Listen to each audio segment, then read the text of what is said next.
Hey everyone, Brien from 3 Geeky Dads here.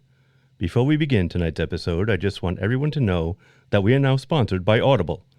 As an IT professional for a school department, I find myself behind the wheel of my car traveling between schools almost all day long, and that's where Audible comes in. Right now, I'm enjoying listening to Douglas Adams' Hitchhiker's Guide to the Galaxy, read by Stephen Fry. It's so enjoyable to hear this hilarious audiobook read by a proper British comic actor. And that's just scratching the surface. Audible is the leading provider of spoken word content, with everything from bestsellers, celebrity memoirs, and news to podcasts. Yes, if you're into podcasts, and you're listening to us right now, so we can assume you do, Audible has got you covered. Just go to www.audibletrial.com/3GD to get your free 30-day trial today. That's www.audibletrial.com/3GD to get your free 30-day trial. You'll get 1 credit, 2 credits if you're already an Amazon Prime member. That's good for any premium selection titles you like, and they're yours to keep. You also get the Audible Plus catalog of podcasts, audiobooks, guided wellness, and Audible originals. Listen all you want, no credits needed. Again, that's www.audibletrial.com/3GD. $14.95 a month after your 30-day trial, cancel at any time. Audible. Stay informed, connected, and inspired. And now, on with the show. Hey, you're not permitted in there. It's restricted. You'll be deactivated ashore.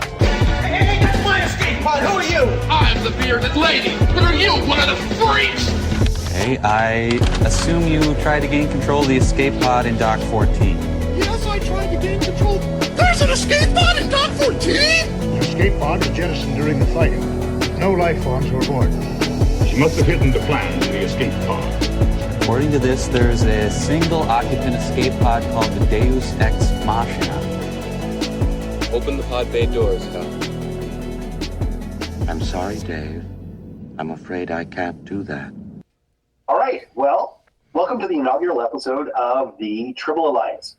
So this is sort of the genesis of our friendship and a relationship that we've had with fellow podcasters. I think we've done lots of cross-platform, cross-discussion, and just, I think the more and more that we've had an opportunity to spend time with one another, the more we realize that we have a shared love of everything nerdy and geeky.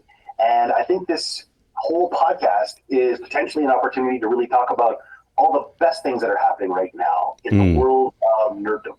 And so we've got people with different interests. We've got people from different places.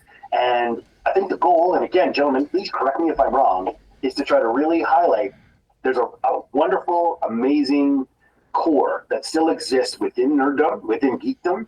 And how do we try to raise as much awareness and talk about all the positive things and maybe some of the controversial things that are happening on a regular basis?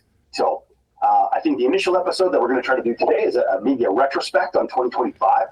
Take a look, think about everything that we loved, everything that we thought was maybe, could have been different, and talk about what we want for 2026. And the way we're going to move into 2026 is take a month, review the month. How did it go? What was great? What could have been, again, maybe a little bit better? And then at the end of the day, did we move geekdom forward? Have we helped the cause? Or do we think maybe we took maybe a bit of a backward step, and what can we build on for the next month?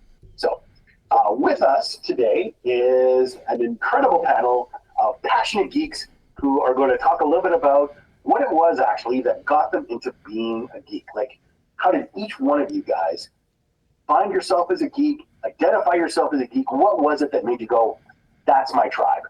And so I'd like to get a little bit of a taste for that. So ladies and gentlemen, welcome to the TRIBBLE Alliance. Mr. Scott, where are the tribbles? Where are those transmissions you intercepted? What have you done with those Tribble. I'm a member of the Imperial Senate on a diplomatic mission to Alderaan. You are part of the TRIBBLE Alliance and a traitor. Take it away! All right, gentlemen, amazing to be with all of you today, as always. And I mean, we've had some in-person stuff, and again, we're going to have to kind of, for at least now, do some of this stuff virtually. But as self-identifying geeks, tell me about where it is that really led you to want to pursue this and to be identified this way. Give me a little bit of flavor. Again, Marc, I'm going to leave with you.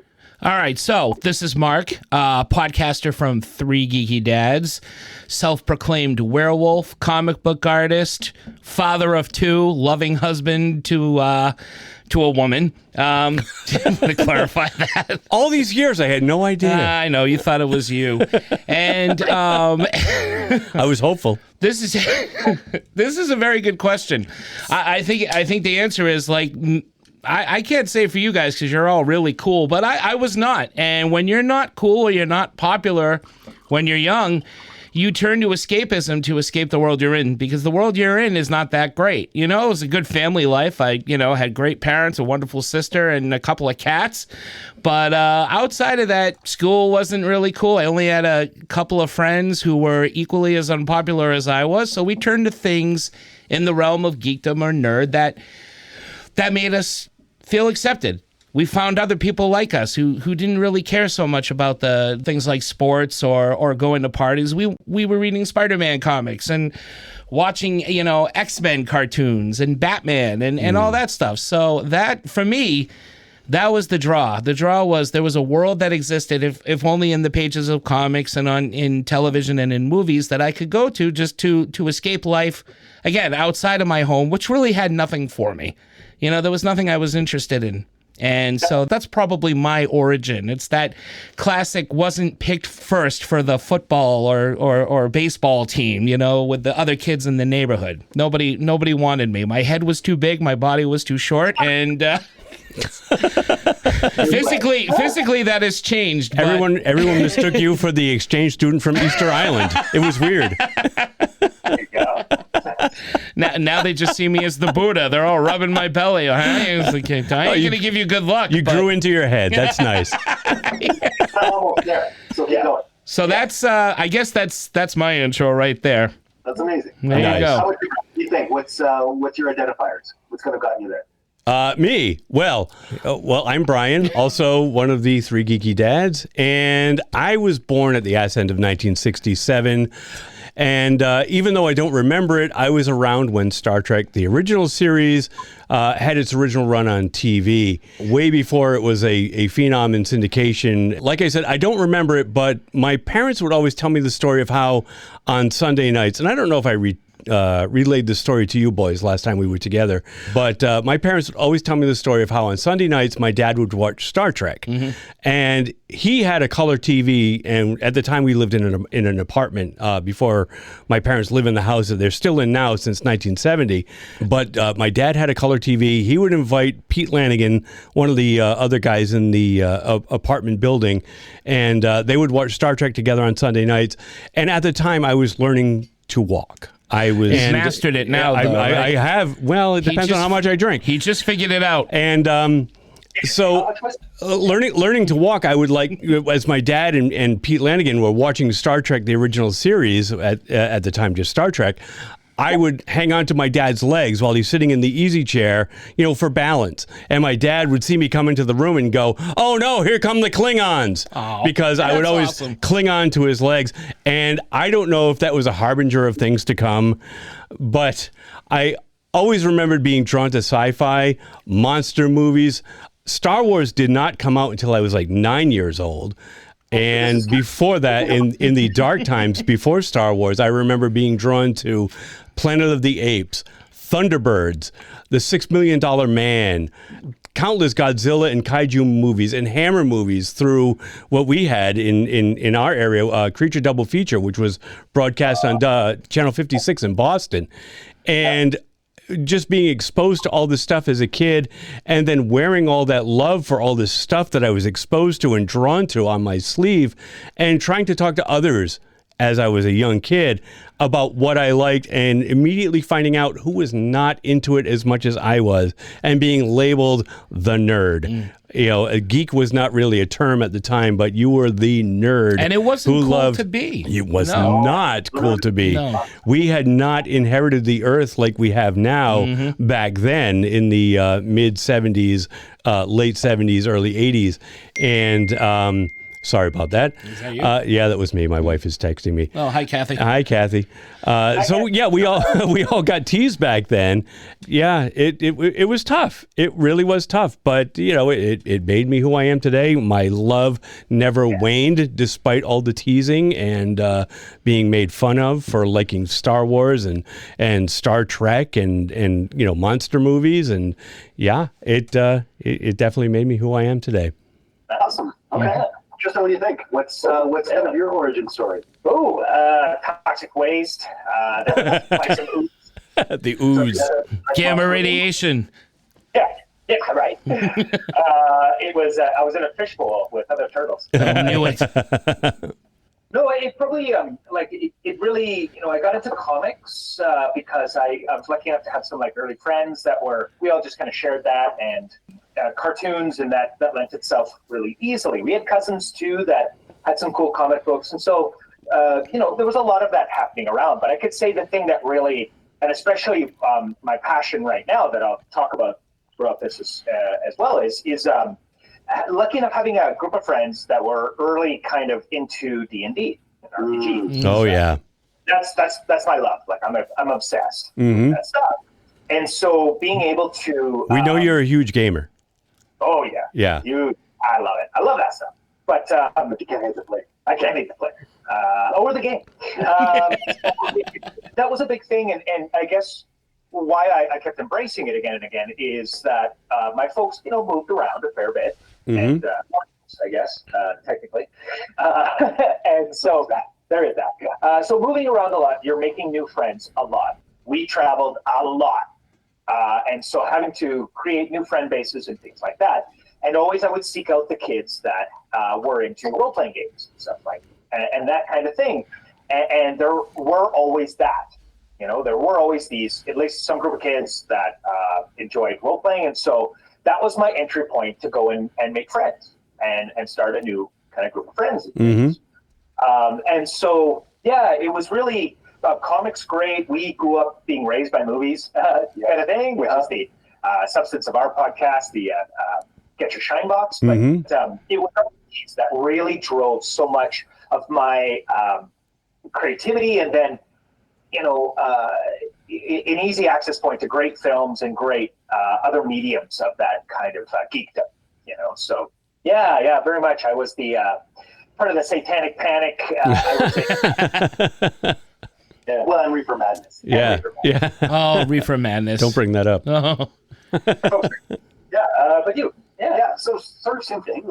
I think for me, there was a lot of early introduction to things like Tolkien, and sort of reading some of those books and what that meant and what imagination meant, and same thing. When you move around a lot and you have to reestablish a friend base regularly, you tend to retreat because you have to start from scratch, and so you start with yourself, and then you kind of start to move forward outwards. But the retreat generally meant okay, well, I'm going to read. I'm going to create a base of things that I kind of know and accept and love and can kind of take as my shelter. Where I don't think I'm naturally really great about putting myself out. I find that that's really stressful for me in some situations. Yeah. But the nice thing is once you kind of know what your comfort food is mentally, I think that always kind of feeds some of those things. So yeah, definitely for me it was starting with fantasy movies, Dungeons and Dragons for sure was a big one. Yeah, and then definitely comic books and movies, and you're just there's such a rich variety of do you want to kind of go down this avenue? Well, what does that look like? You want to go down this avenue? What does that look like? And the more that you kind of gain experience, I think the hardest part, and this is actually true for me for most things, is the more you hear, the more you learn, the more you want to learn. You're well, this is great, but then this, and then this, and I didn't even know that this existed. And then when you get exposed to other people who have similar likes and similar interests, you're that's who I want to be. This is where I think find a tribe. Well, the real rewards come in instead of just some of the trivial things that pass. It's not impossible to stay out of society and have to do hey, how's your summer? Hey, what are you doing for vacation this year? Those are the exchanges you have with humans, just to sort of have human exchange. Human, and I know but when you actually tap into someone else who's got similar interest, and you're oh great. I love Marc and Brien, your story about how you two kind of connected around kind of your shared interests, and I'm that to me is a foundational and amazing way where you go that's my people. Yeah. This is who I want to spend time with, and let it flourish. So those are where my connection is that I got my best rewarding exchanges from the people who actually weren't just giving me like small talk, Right. but were actually engaging me in a way where I was like, this is fulfilling, and I want to move this conversation. Yeah. Right. There's a language we all speak, and we know it. And we don't necessarily have to say it. It could be somebody noticing something on someone else's shirt.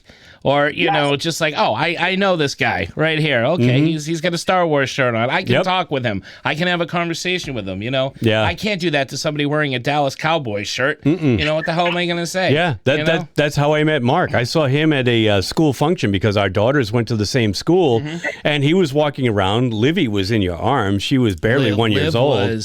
She was, and Emily, it was something for Emily. And same thing. You know, my daughter Quinn and Emily were in the same class, and I saw Marc walking around, and he had on a Fright Night sweatshirt, and I was like, oh, that is cool. Look at this guy with this. I told my wife, I said, look at this guy with the Fright Night sweatshirt. She says, why don't you say hi? I'm like, look at him. He's huge. He doesn't want to, and he looks pissed off. He doesn't want to be here any more than I want to be here. I said, he doesn't want to hear from me. He's not wrong. Yeah. I did not want to be there. Yeah, Sorry, honey. But then later on, Emily wanted to be there. It was funny. You had like some kind of like party, which we mistakenly thought was your daughter's birthday. That's right. And so we showed up with birthday present for Emily, and it wasn't her birthday. It was just kind of like, hey, let's get to know people. And I was like, oh, you're the dude with the. I saw like all Marc's toys all over his living room, and I was like, oh, I'm home. I am home. I want to stay. Well, it was funny because like we got to talking, and then you guys went to do errands or whatever, and the kids had their party, and then when you came back, we got talking more. Yeah. And I was like, you know, come over sometime because you don't live that far. No, we don't. don't. Watch it. We'll check out a couple of sci-fi movies or something. And Brian's response is, I don't know if you want me there. All I'm gonna do is like riff on them, like Mystery Science Theater. He said I'm gonna Mystery Science Theater them, and he even said, I don't know if you know what that is. And I was like, do I know what that is? Oh, sir.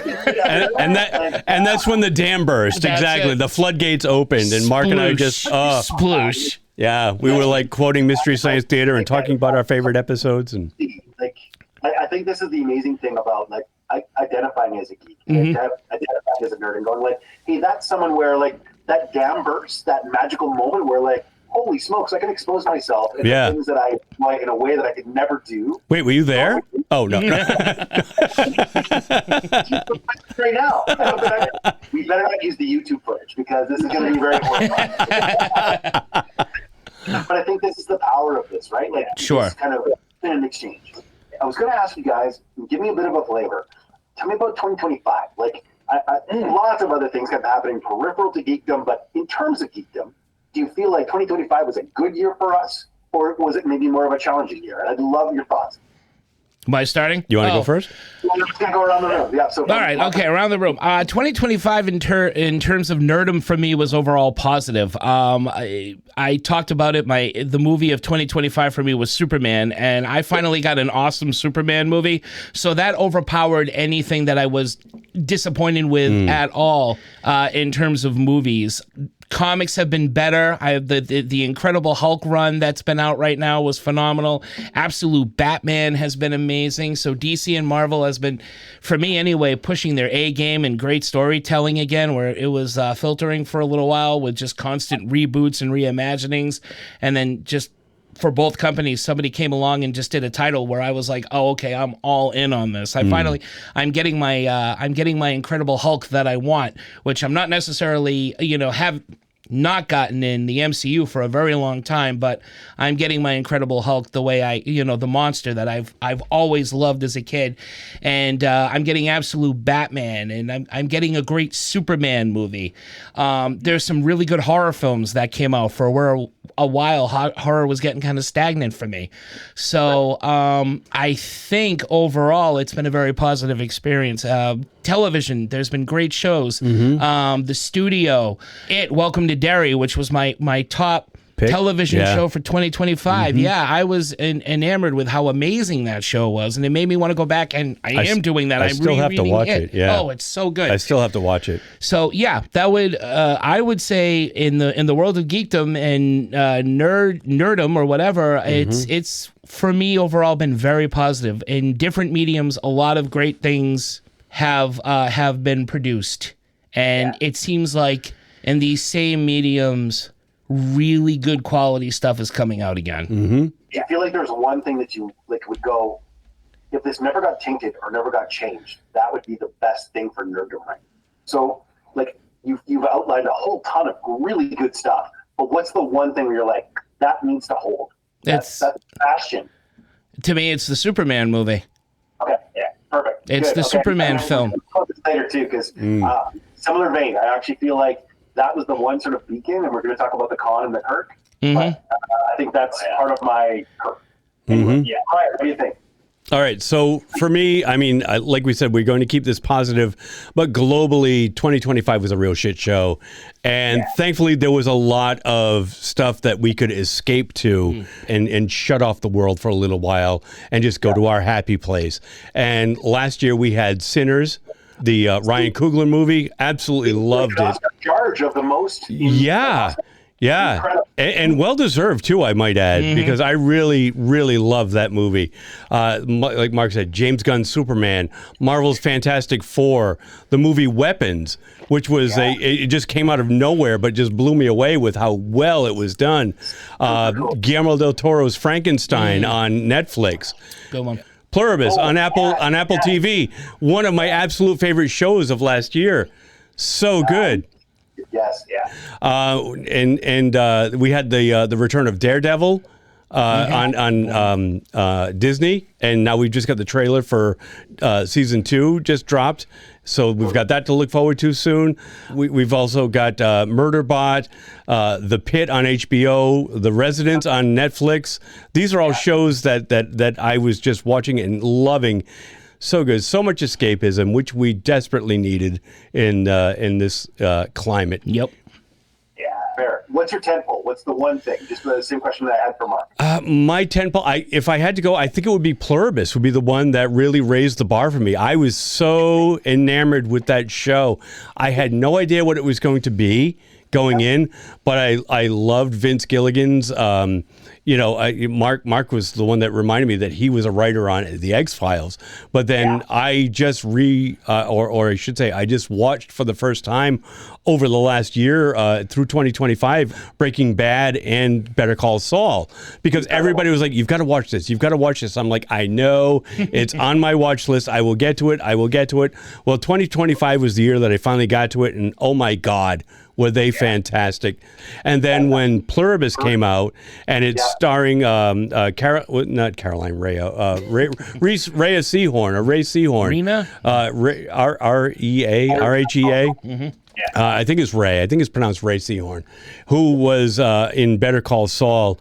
But I had no idea what the show was going to be about, other than that she was in it, he was producing it, and when I watched it and I found out it was like Invasion of the Body Snatchers meets the Omega Man, it was just, oh my God, this show is fantastic. And just him dropping little breadcrumbs and just like teasing us as to where this could be going, it is a masterpiece. I love that show. Cool. Awesome. Tristan, what do you think? 2025. Like, what kind of, like, what was the tone? What was the tenor? What do you think? Yeah, it's accessibility and possibility. That's what I'm saying. Which was cool. And you both of you guys mentioned a ton of stuff that I'm right behind. Like, Superman movie raised the bar. I bloody love it. Just watched it with the wife. She loved it. It was just awesome. All the shows you've mentioned, fantastic. The comic books, like, I'm not as plugged in.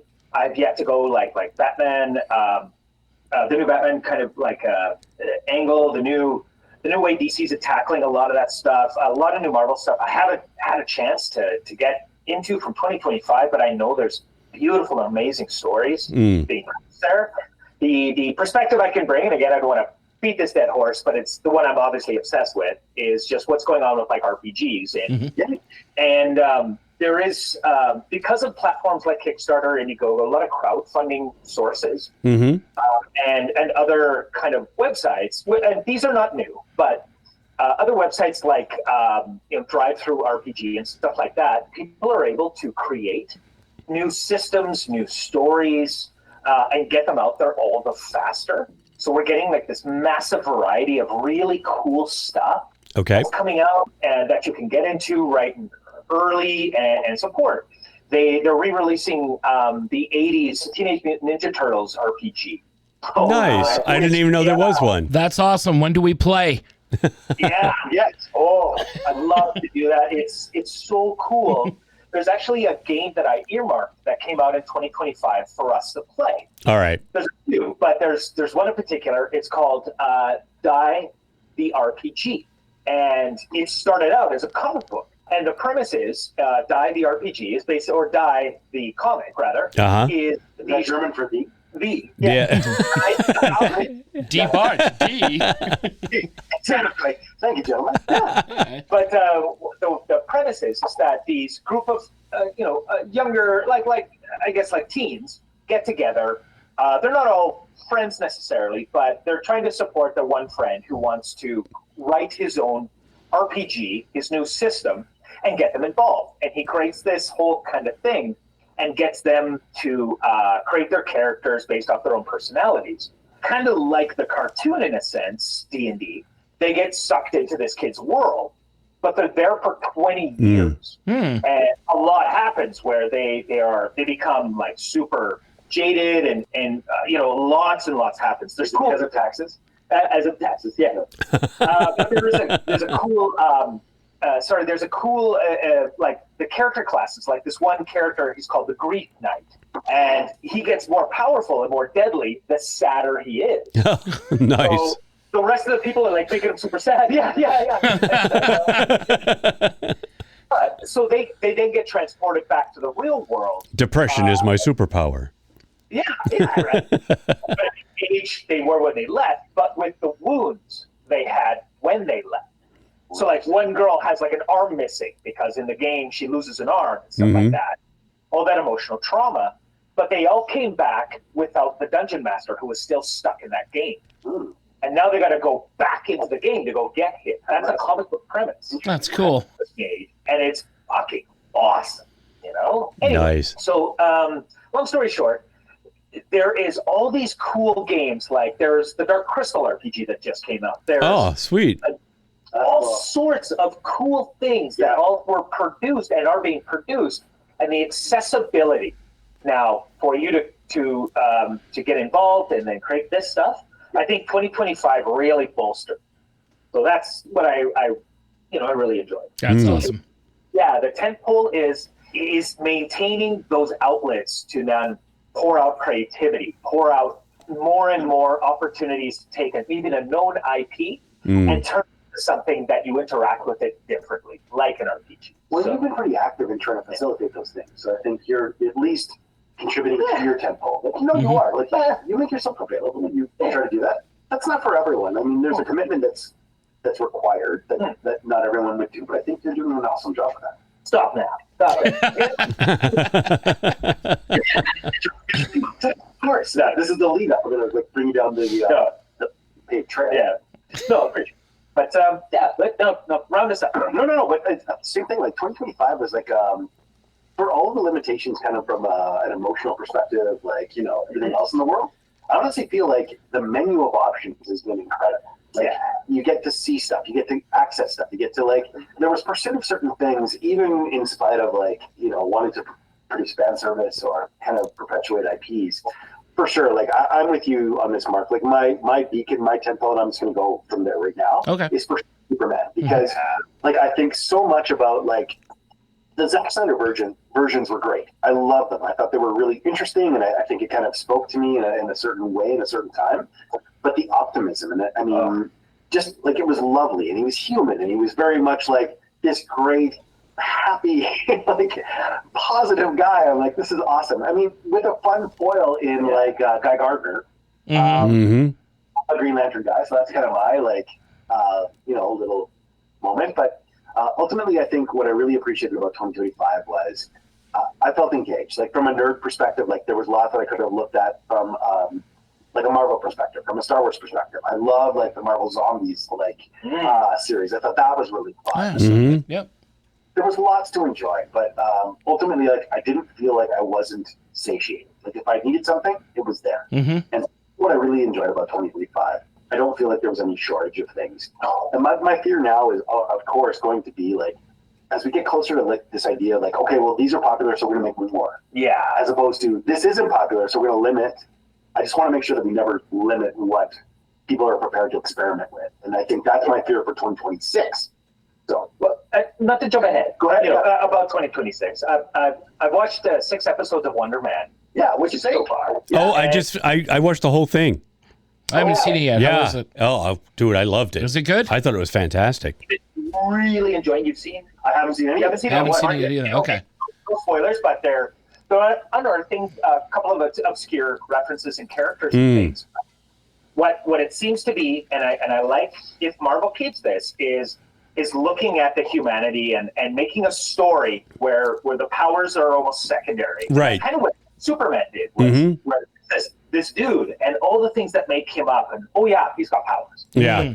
But are you afraid of what's going to happen with Avengers then? Yeah. This is something where there's it's very tempting to want to go like, okay, well, we've got a same cast assembled. It's going to Doom. We've got RDJ. Yeah. I mean, people are going to come just to see him hypothetically, and there's like a real temptation of like not think about the powers. Not think about the person and think about the powers. Yeah, true. But so this is the next thing I wanted to talk about really quickly then. So if we're still in 2025, yes, who was the Kirk? Who moved this forward? And who was the con? Who set us back? And in this one instance, it's okay to talk about politics because I think there's a lot of political pressure about mergers. Yeah. Oh, you're touching on what I'm going to be talking about. Good. Okay. Okay. You want to start? Do you want me to start? Why don't you start? All right. So all right. So yeah, we'll go in. That's reverse. fine. That's fine. I'll go. Then you go. Then Tristan. Then Chris. All right. All right. So for my Kirk, and I think this is a tie. My Kirk and Picard in generations, if you will, is between Ryan Coogler for Sinners and Guillermo del Toro for Frankenstein, because these two filmmakers, they each have such a unique style and vision, and they both know how to craft a story that inhabits their minds and put that vision on film in a wholly personal yet easily consumable way. Ryan with his original vampire story, and Del Toro with his version of the timeless classic Frankenstein story that he's always wanted to make. So I just think that those two this past year and I love the story of Dracula and Frankenstein anyway. So I mean, you bring those two together in 1 year and it's fantastic. Even though it wasn't Dracula, it was vampires, but it was so originally done. But for my con, and this is kind of what Chris was touching on, not so much a person but a thing, it's the monopolizing of the movie studios, the mergers and backroom dealings that are making it harder for us to find quality content. I know these are first world problems, and I'm using air quotes here. But Warner Brothers, again, up for grabs. Netflix wanted to acquire it, but now Paramount, who owns CBS and was bought by Skydance, they recently made a move to swoop in and buy Warner Brothers out from under Netflix. And now I think like pretty soon we're just going to come down to 2 production companies, and then before you know it, the last one standing is going to be swallowed up by Disney, who already owns ABC, Fox, Hulu, ESPN, and much more under their corporate umbrella, and it's just going to make the quality suffer, I think. We're just going to have one freaking conglomerate just pumping out shit, and it's just going to be because what they want for a cash grab. I don't think we're going to get stories like we want. I don't think we're going to get the quality that we want. I think it's just going to be because it's what they think we should have. Yes. That is that's my 100% real fear right now with the con of like the future is if we have such limited access to original stories, original ideas, like people are prepared to push, even with low budgets and not necessarily successful films, that's where like creativity dies. For sure. Marc, what do you think? My Kirk is going to be. I've been talking Superman this whole time, and it's always on the brain. But I think being a DC fan, it's going to be James Gunn, because James Gunn has given me hope. And not just with Superman, but with also Creature Commandos, Peacemaker. I mean, I have seen quality stuff from DC since, and I have seen Jason Momoa coming in as Lobo. Yes. And them finally listening to the fans, if not a little bit early, because this movie has not come out yet.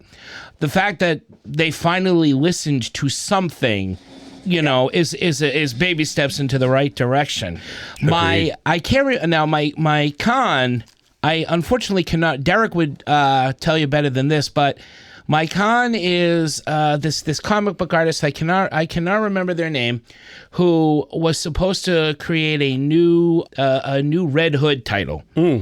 It was a big Red Hood title, and it was canceled because of some words that they had said about Charlie Kirk and his whole thing. And I'm not going to get into that any further than saying that, but I will say that disappointed me because I feel like personal grudges were put before the work. And the work always comes first. And if you are dedicating yourself to a project that is anticipated by millions of fans of your work, fans of who you are, and fans of the character, I mean, there's a time and a place to give these opinions, and I just don't think it was done the right way. Well, and I think it cost readers what could have been a very good series. A lot of people were looking forward to this new Red Hood series, Derek in particular, and I probably would have picked it up myself. And unfortunately, and it's probably better I don't remember her name because I don't want this to be like a finger pointing thing. No, everybody I know what you're is saying upset. Too. Everybody is like very high strung. Everybody should be entitled to their opinion, but I mean, there's a time and a place for it. But even still, the corporation like trying to protect their corporate image. And stepping back from this creator who had said these things, right? And sacrificing the art because of it, I think that's wrong. It's a balance because there has been social issues put into comics for decades. This is nothing new. But the World War II comics, like all the sort of editorializing that would have happened about like where America saw itself and what their belief was going. Sure, absolutely. Or maybe this artist should have maybe put her comments into the artwork. Well, there's a way of doing it. I mean, that's what Denny O'Neil did. Disguised it as subtext, kind of. Denny O'Neil, Frank Miller in the early days. These guys all put their strong beliefs, their anger, their frustrations, their whatever. It all went into their books, but it was just in the books. It wasn't taking forefront. And unfortunately, we've had that for a while in comics, and I really haven't been too thrilled with that. In fact, that was turning a lot of people off. Right. And now I think people are starting to realize, hey, we can still do this, but let's get back to doing what comic books are do. They're supposed to entertain. Let's entertain first. Let's put the message in there, but let's put the message in there the right way. Let's get a Say No to Drugs comic book with Spider-Man saving a kid who thinks he's Superman and can fly off a building, which happened in an issue of Spider-Man way back when. But Spider-Man didn't stop, nor did Steve Ditko or whoever drew it. He didn't stop and say, hey, I think you assholes, blah, blah, blah, over on here. He didn't do that. He just told this story.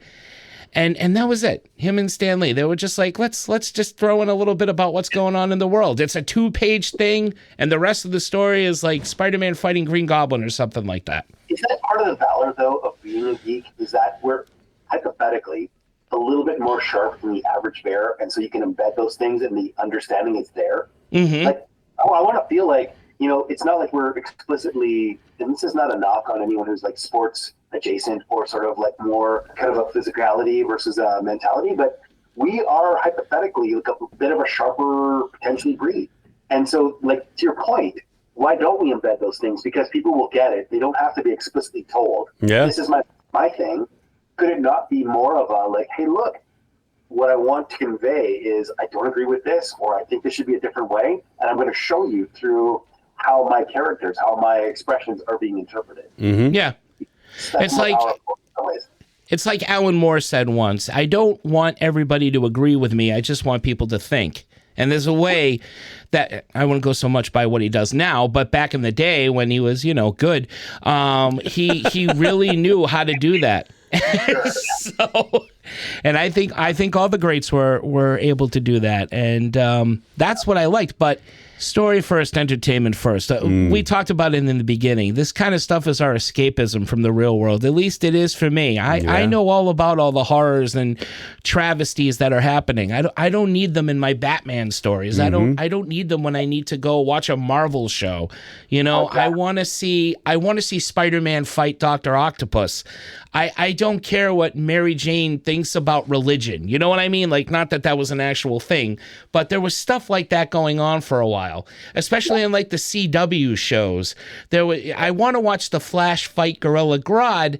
I don't care if Iris is having a problem in her coffee shop with racism. Like, it's just, it doesn't matter to me in that particular story. If I want to, there's just a time and a place. Like that's not a bad proposition to say, like, hey, look, you know what? This is one thing. This should be a bastion away from everything else that's kind of going on. It doesn't have to be social commentary all the time. Exactly. Is that necessarily like, so like take comic books and kind of separate that? If it was something where you can embed kind of your thoughts and your feelings into it subtly to kind of create what you're trying to get towards, that's one thing, or at least taking what the characters' core values are and expressing them that way, that's one. But do you like risk not necessarily being able to express some of the social content? Because definitely comic books have changed over time. Like if you think 60s, 70s, 80s, there was some social commentary that did happen in those. Oh, of course. For sure. Absolutely. I mean, The Dark Knight Returns is one big finger to the right. It really is. But was it done the right way? Like I think it wasn't as explicit. Well, I don't know. It was in a subtle medium, but I think it was explicit in them calling it out. I mean, they had Reagan in the Dark Knight, you know. Sure. And he was like, I don't know. I think there was even like a panel where he's kind of getting hard about a possible nuclear war and stuff like that. Yeah. You know, so, but it was a subtler medium. It was a more of a limited audience. Yeah, I don't think it was like as like, well, obviously like he was there. Yeah. But what I'm saying is I don't think that like there wasn't a social message that was just kind of like overarching over all of it. Like I think you had to kind of see it and interpret it and absorb it, and it was clear. But it wasn't preachy. It was well told. There were a couple of pages where you saw Reagan talking to the press, and there were the pages with the talking heads all, saying their piece of what was going on. But then Frank Miller does this thing where he has Batman fighting the mutants, and the mutants are all these big, goofy globs of people with weird visors and spikes coming out of their nipples. So you couldn't take it too seriously. You know, it was like, okay, this is a really weird-ass world, but this is not necessarily our world we're living in. We're not going to go into a world where mutants are eating the mayor. You know, like, not yet anyway.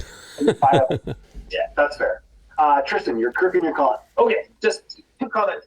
Again, I love what you guys are saying. Absolutely. And Marc just talked about like James Gunn as like your Kirk, who also came under fire, obviously, for things he said in the past and stuff like that. He's not immune to that either. Of course not. And he would absolutely be one of the Kirks that I would endorse, absolutely. People who take a risk and take a chance, take a big swing, kind of thing. So, James Gunn's kind of my Kirk as well, as leading the way.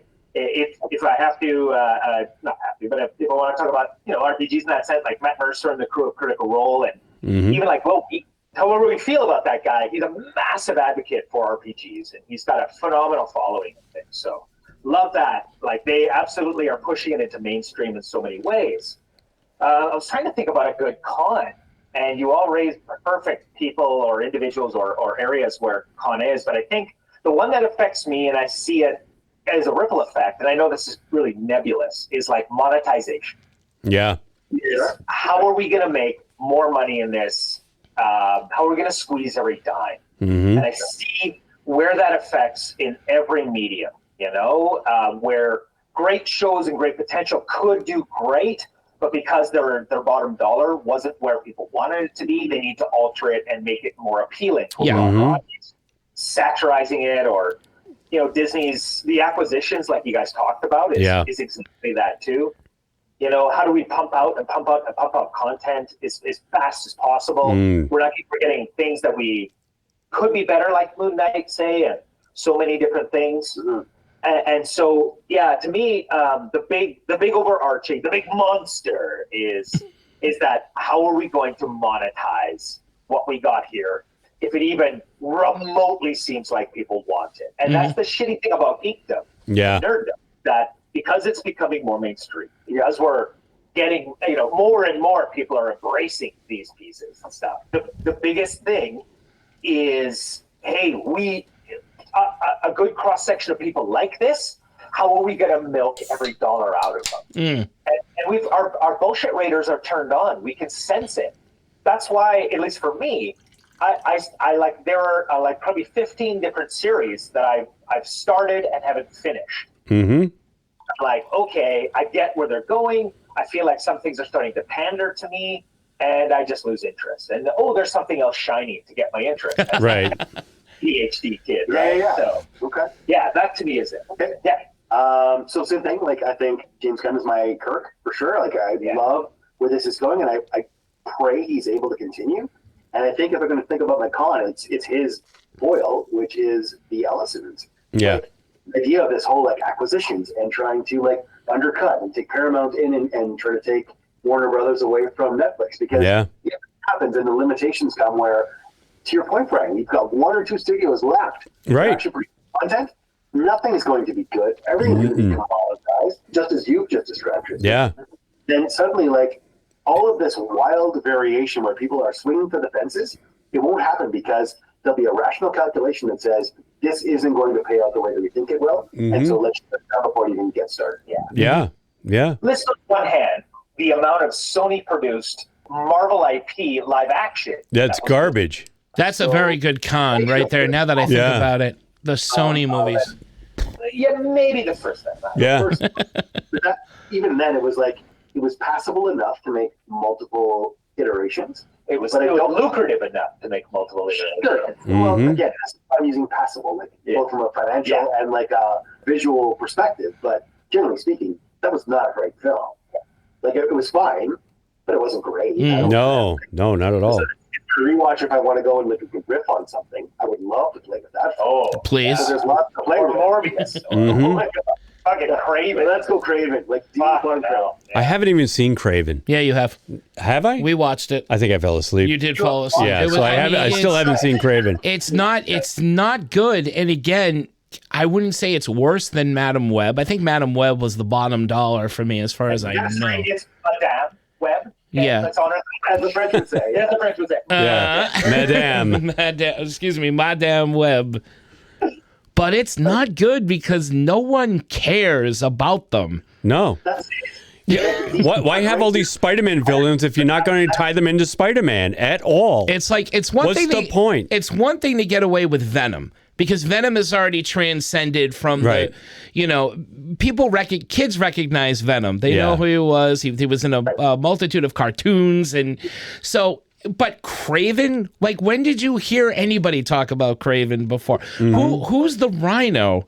Yeah. Nobody outside unless they were good enough to see the 10 minutes Paul Giamatti put on Not the even suit. 10 seconds. An amazing. Yeah, exactly. So I just don't get what the thinking was. And go like, okay, we're going to take all of these rogues galleries and kind of make a film about them. Yeah. Trying to do something against not Spider-Man. Well, that's the thing. Why set up a Sinister Six if you've got no adversary to put them up against? Exactly. Absolutely. They just have tried to overplay that badly enough. It's just a cash grab. That's it. I mean, Sony's motives are terrible. Yeah. They are the worst. Yeah. The only good thing they've got going for them is the animated Into the Spider-Verse movies. Agreed. I think those are fantastic. The Miles Morales animated films, wonderful. Can't wait for the third one. I hope they wrap it up with a nice big bow. Yeah. Let's take a little bit of a darker turn, gentlemen. So, lots of folks passed away in 2025. I want to ask you guys, who was the one that hit you the hardest? Like, there was lots. If you're thinking about movies, music, comics, maybe some names that weren't supposed to be there based on the list. Yeah. But at the end of the day, I think it was kind of actually a big year for kind of names, and especially tail end of the year. And I'm just going to productively just throw this out there. This isn't the last one, but I'm just going to go with like Rob Reiner. And I hate his death. Yes. Because it was needless. It was senseless. It was shocking. I remember, like, there was like telltale signs coming up to it, and this is a guy who was a passionate advocate for his medium. He made fun films. We watched a bunch of stuff just post his death. Yeah, Mm-hmm. watched Misery that day. Like lovely, crazy good films. He knew humor. He knew how to connect to people, and I think Absolutely. Absolutely. So, off the playing board here, but again, so. He was an author and an activist, and he will be missed. And we've been doing a bunch of episodes this whole past month dedicated to the late great director actor, and he is missed. Agreed. That one was a gut punch. That was shocking. That was very surprising. Yeah. Especially because he's not an old man that's like old. No. I mean, old is relative these days. Actually, like he was very visible for a guy who hasn't actually like done a ton of stuff recently. Yeah. He was very visible. And so I feel for that loss. I brought this up on our last episode, which has yet to be edited and put out. But as part of our Geek Flag, which we do at the end of every episode, I had just recently watched a 2-part documentary on HBO called Mel Brooks, the 99-Year-Old Man. And it was a retrospective on his life. Yeah. And of course, him being best friends with Carl Reiner, who was the father of Rob came on. And as soon as Rob came on the screen and started talking about his relationship with Mel and his dad, I was like, oh my God, it just hit me all over again. And it was so disheartening. Yeah. But again, so lovely to see him and hear his voice and hear the tales that he had to tell. But oh my God, just so heartbreaking to know that we will never hear from him again. Yeah. It was a real gut punch. All right, so outside of Rob, what other death last year really kind of hit you? Who kind of set geekdom back a little bit or nerddom back a little bit, or like your passion for certain like, either film, TV, music, comic, whatever that is? Mark, we're going to start with you. What's starting? David Lynch, without a doubt. Yeah. David Lynch's death hit me harder than anyone. I am a huge David Lynch fan. I have had a posthumous birthday too last week or the week before. Yep. Right. I saw Kyle McLaughlin put something up on his feed. Yeah. He was definitely a big inspiration of mine as an artist. Not so much the kind of art that I do and the art that he did, but just his view of doing art for the joy of doing it and not being so wrapped in the outcome, but just enjoy doing the process and doing the art for the sake of doing it and as a way of life, as opposed to just, I hope I make this and sell this or somebody likes this. That's not what he was all about.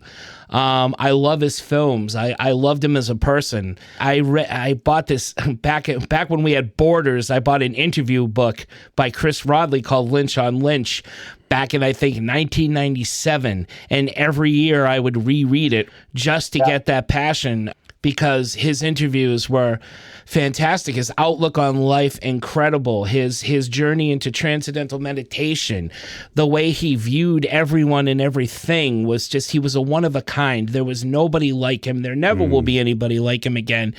And he just blew me away as a filmmaker, man. Like, just before I knew David Lynch existed, my ideas for movies were just blockbusters, Jurassic Park, Independence Day, Jaws. Yeah. And then I went to college and got incredibly high one night and watched Eraserhead.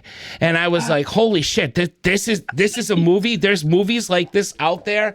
And then I devoured everything I could find about David Lynch. I was late to the party, but I discovered Twin Peaks and fell in love with Twin Peaks. I watched Blue Velvet, Lost Highway, Mulholland Drive, name them all. And even Dune, which is like the least Lynchian film of them all. But yet it's still great. Like, I really just loved everything about the guy. I used to watch YouTube videos of him talking and cooking quinoa over a stove while he discussing the weather. And discussing the weather. During COVID, he decided to give a weather report every day up until his death, like a 2-minute weather report.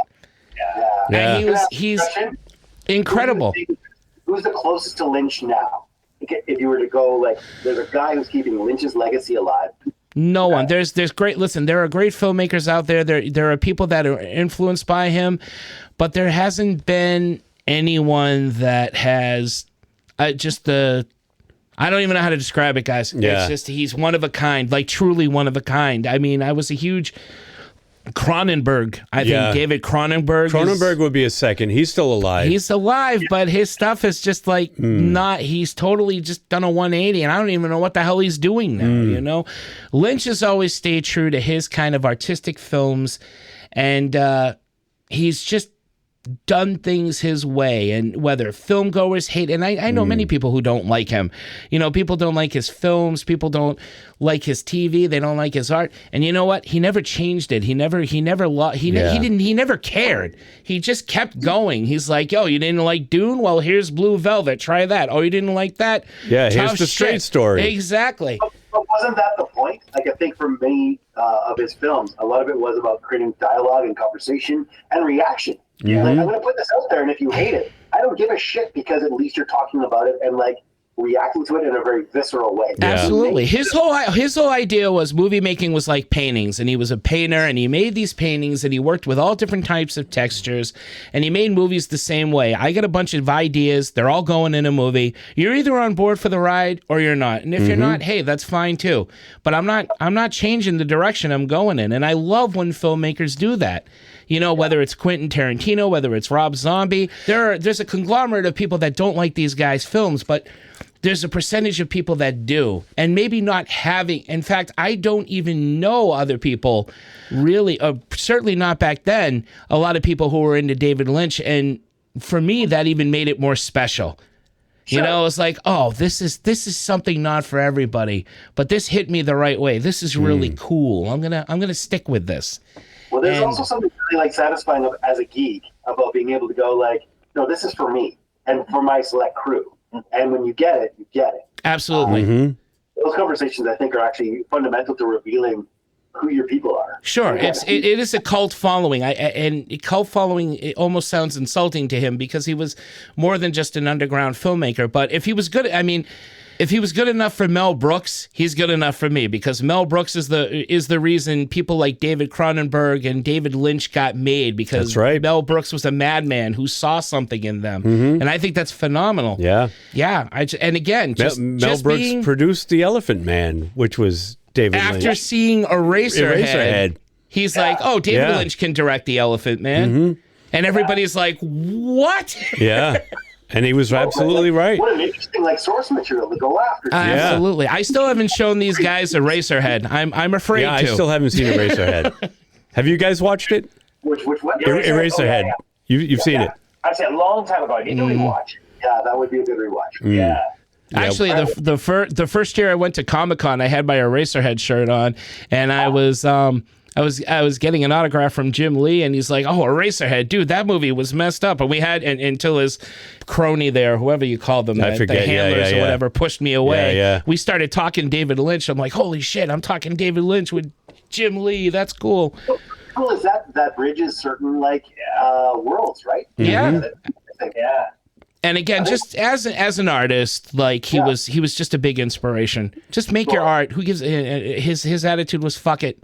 Make it. Who cares? And I love that. And so when he was gone, I was hit. I was hit really hard, and I was like, shit, that's a tough one. Okay, that was very long. I'm sorry. No. It was very heartfelt, and I'm sorry I have to follow it now. I'm not just passion for it. Brian, what do you think?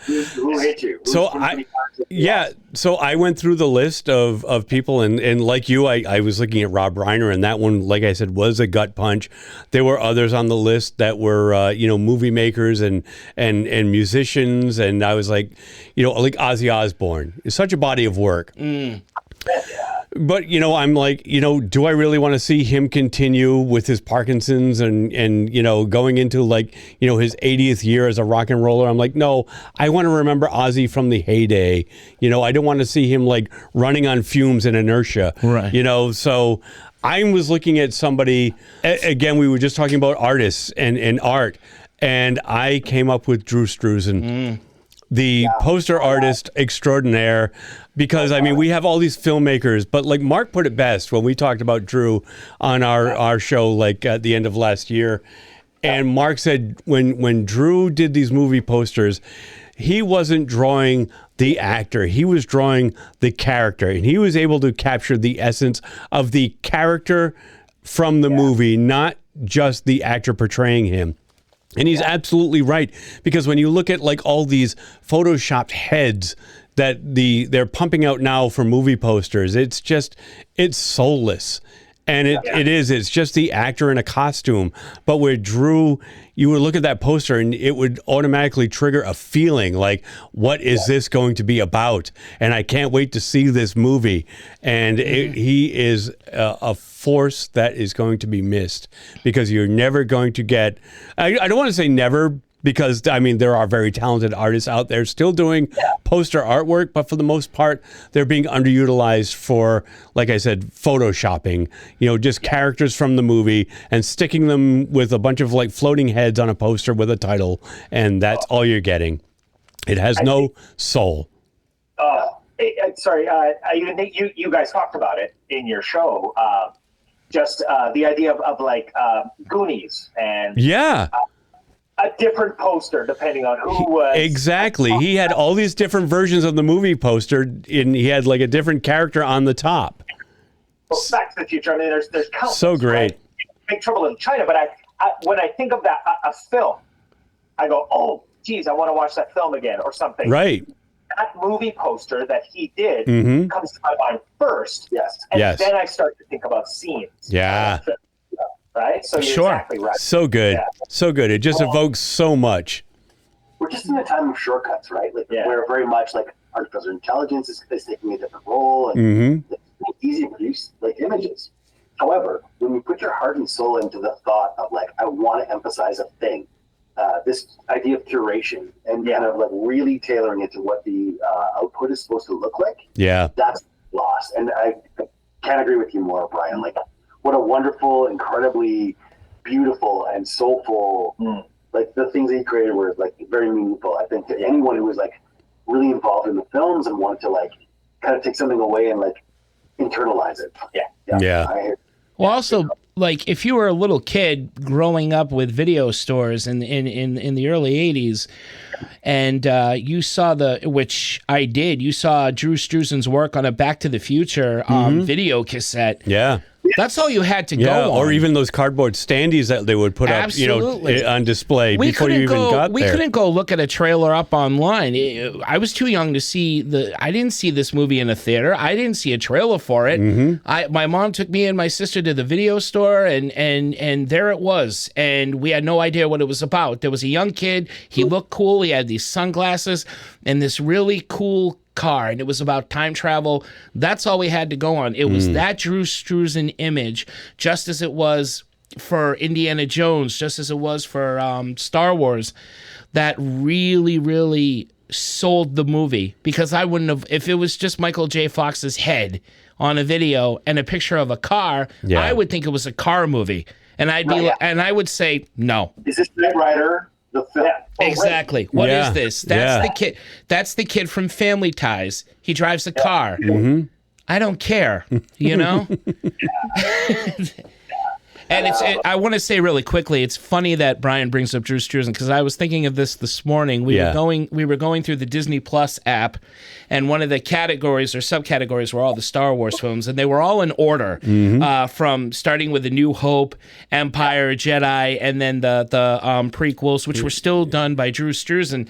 So you had this lineup of great cover art, and then you get to the sequels, Last that Jedi, he didn't do, and they look awful. You can tell they're photoshopped. They're all heads. They're all looking with concern. Every one of these characters just look this. They're all giving the same look, and I hate it. I don't like it. It doesn't. I know I can. I'm still gonna go see the movie, because I saw a trailer and it looks great. But but it's just a poster with a bunch of heads doesn't do it for me. I believe it's your role for human beings to kind of create these things, because your intuition is much more powerful than any AI generated sort of engine. And you know what, you can read and feel like what's going to make people empathize with the characters, believe in this film as being something that's going to fundamentally touch them and kind of change them in certain ways. So that's an art that I hope we can perpetuate. Oh, sure. How can you tell a story with one single static image? Yeah. That's exactly what he did. He told a complete story. Yeah. But that's connecting with humanity. Like that's not an easy thing to necessarily do. Exactly. It's all there. You bring up the Big Trouble in Little China drawing. Yes. What is that about? Yeah.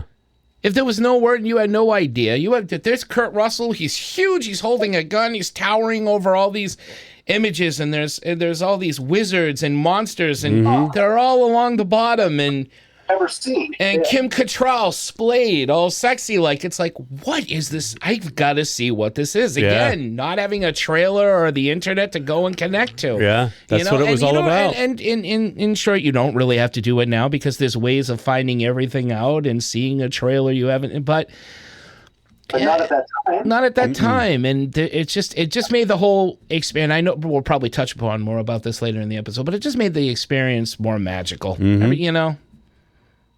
Exactly. There it is. Tristan, who's your big loss? All right. I'll be quick and pithy with this. I'm also going to cheat a little bit. Don't be quick. We're rambling. Yeah, you go seriously. right along, man. But you all named folks that I feel their loss, absolutely. But last year they came out with the John Candy documentary. I Like Me. Didn't die last year, yeah, but he was someone that was such a fixture in our lives growing up. Well, yeah. He was a STD and just Canadian icon. Yeah. But to be reminded and then honored in that way, that was a loss I felt last year. Was like that, and just there were countless stories of his generosity, the enormity of his heart. Yep. And just You're talking about because he was big? because he was big. Yes, physically Yeah. But just the fact that he was such a good person. Yeah. He had his demons, but he made everyone around him always feel 7 steps better. Always, and did all these things. It just was like, fuck, who is that now? Yeah. That's what made me feel, was like, who is that person where I go, on set, boom. Maybe Keanu, maybe a few others, but nobody has such a wave of love for him. Yeah. Right? Agreed. Yeah. And just yesterday we lost Catherine O'Hara. And I saw a meme of the two of them sitting together from Home Alone. And I was like, oh my God. My heart just broke all over again. Lady, like she was not that old. Yeah, no, 71. I was surprised. What a shocker. Yeah, because he's the polka king of Sheboygan. He was, yeah. Yep. Polka. And she was so funny. Oh, she was amazing. I just watched the studio and she was so good in that. She was great in that. Did you guys see the last season of Last of Us? No, yes, I did. Yeah. It was wonderful. Yeah. Her dark side was just as good as her light side. Yeah. Yeah, which is amazing to see because you don't always see that side of her. What's that? It's amazing because you don't always see that side of her. Right. Yeah. So that was a huge loss. I actually saw that. It was terrible. I was going overseas to the Middle East to do some work. Yeah. And I was on this super long flight, obviously, and it was on the plane, so I watched it early on. Yeah, and you're bawling your eyes out in front of all these strangers. Right? I would have been. In front of strangers. Yeah. Yeah. So was it almost like reliving?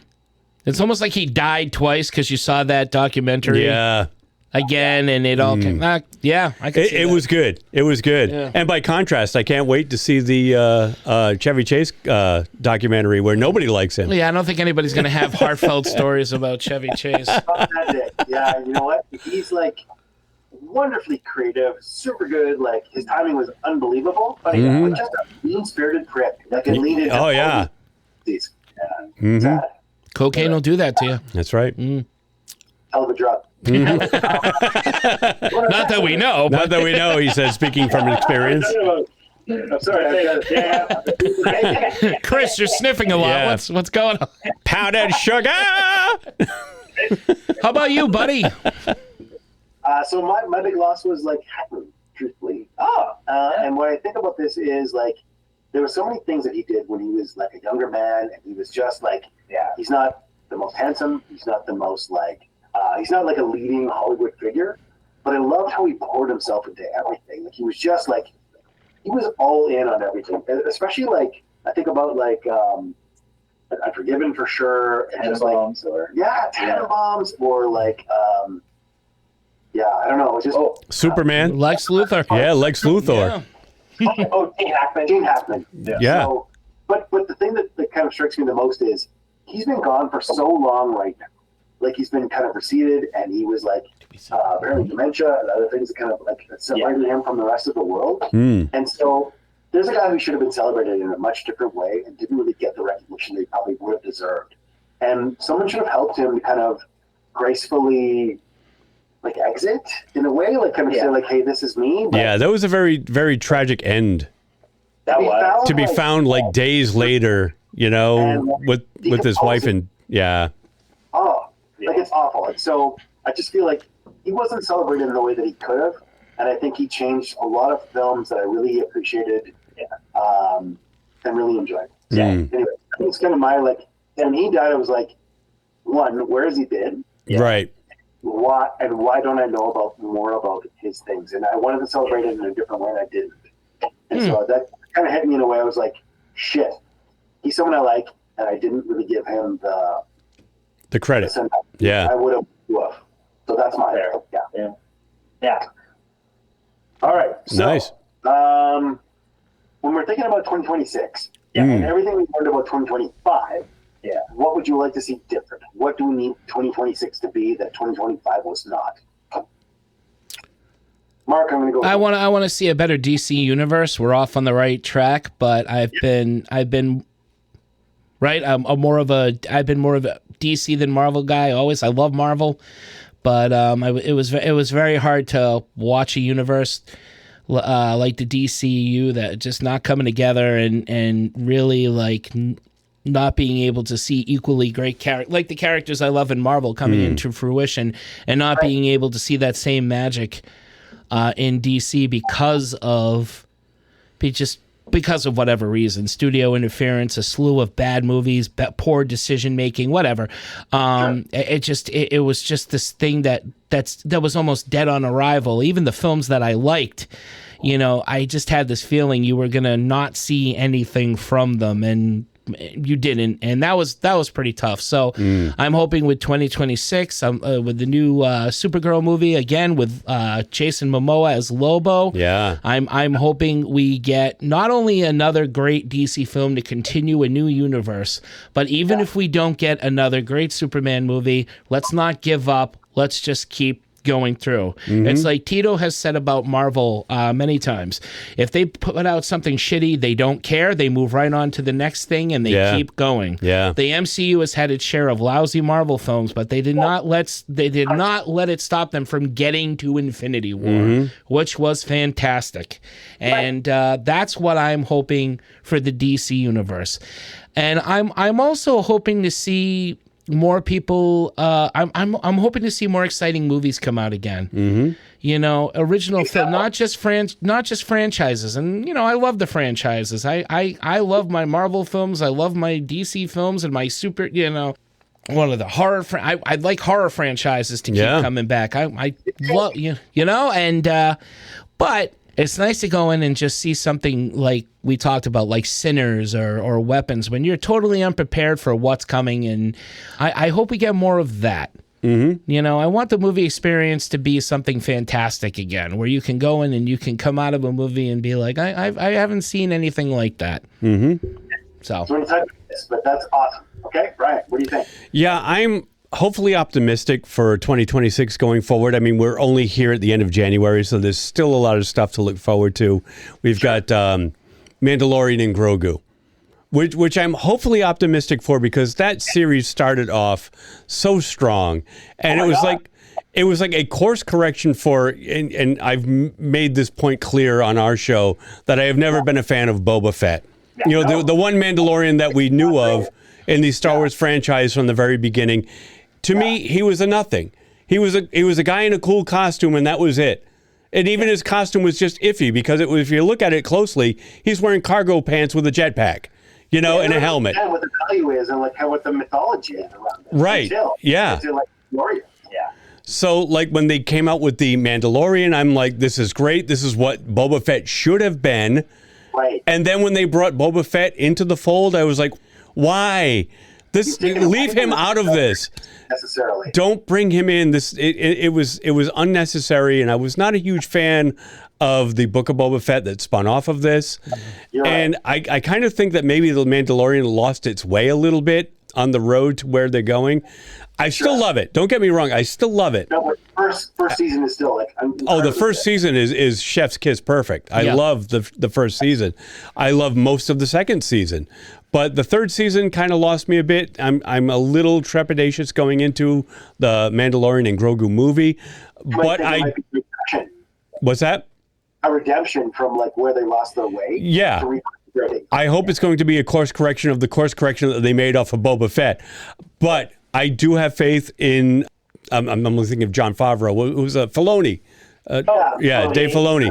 I have a lot of faith in him. I think he's a great storyteller.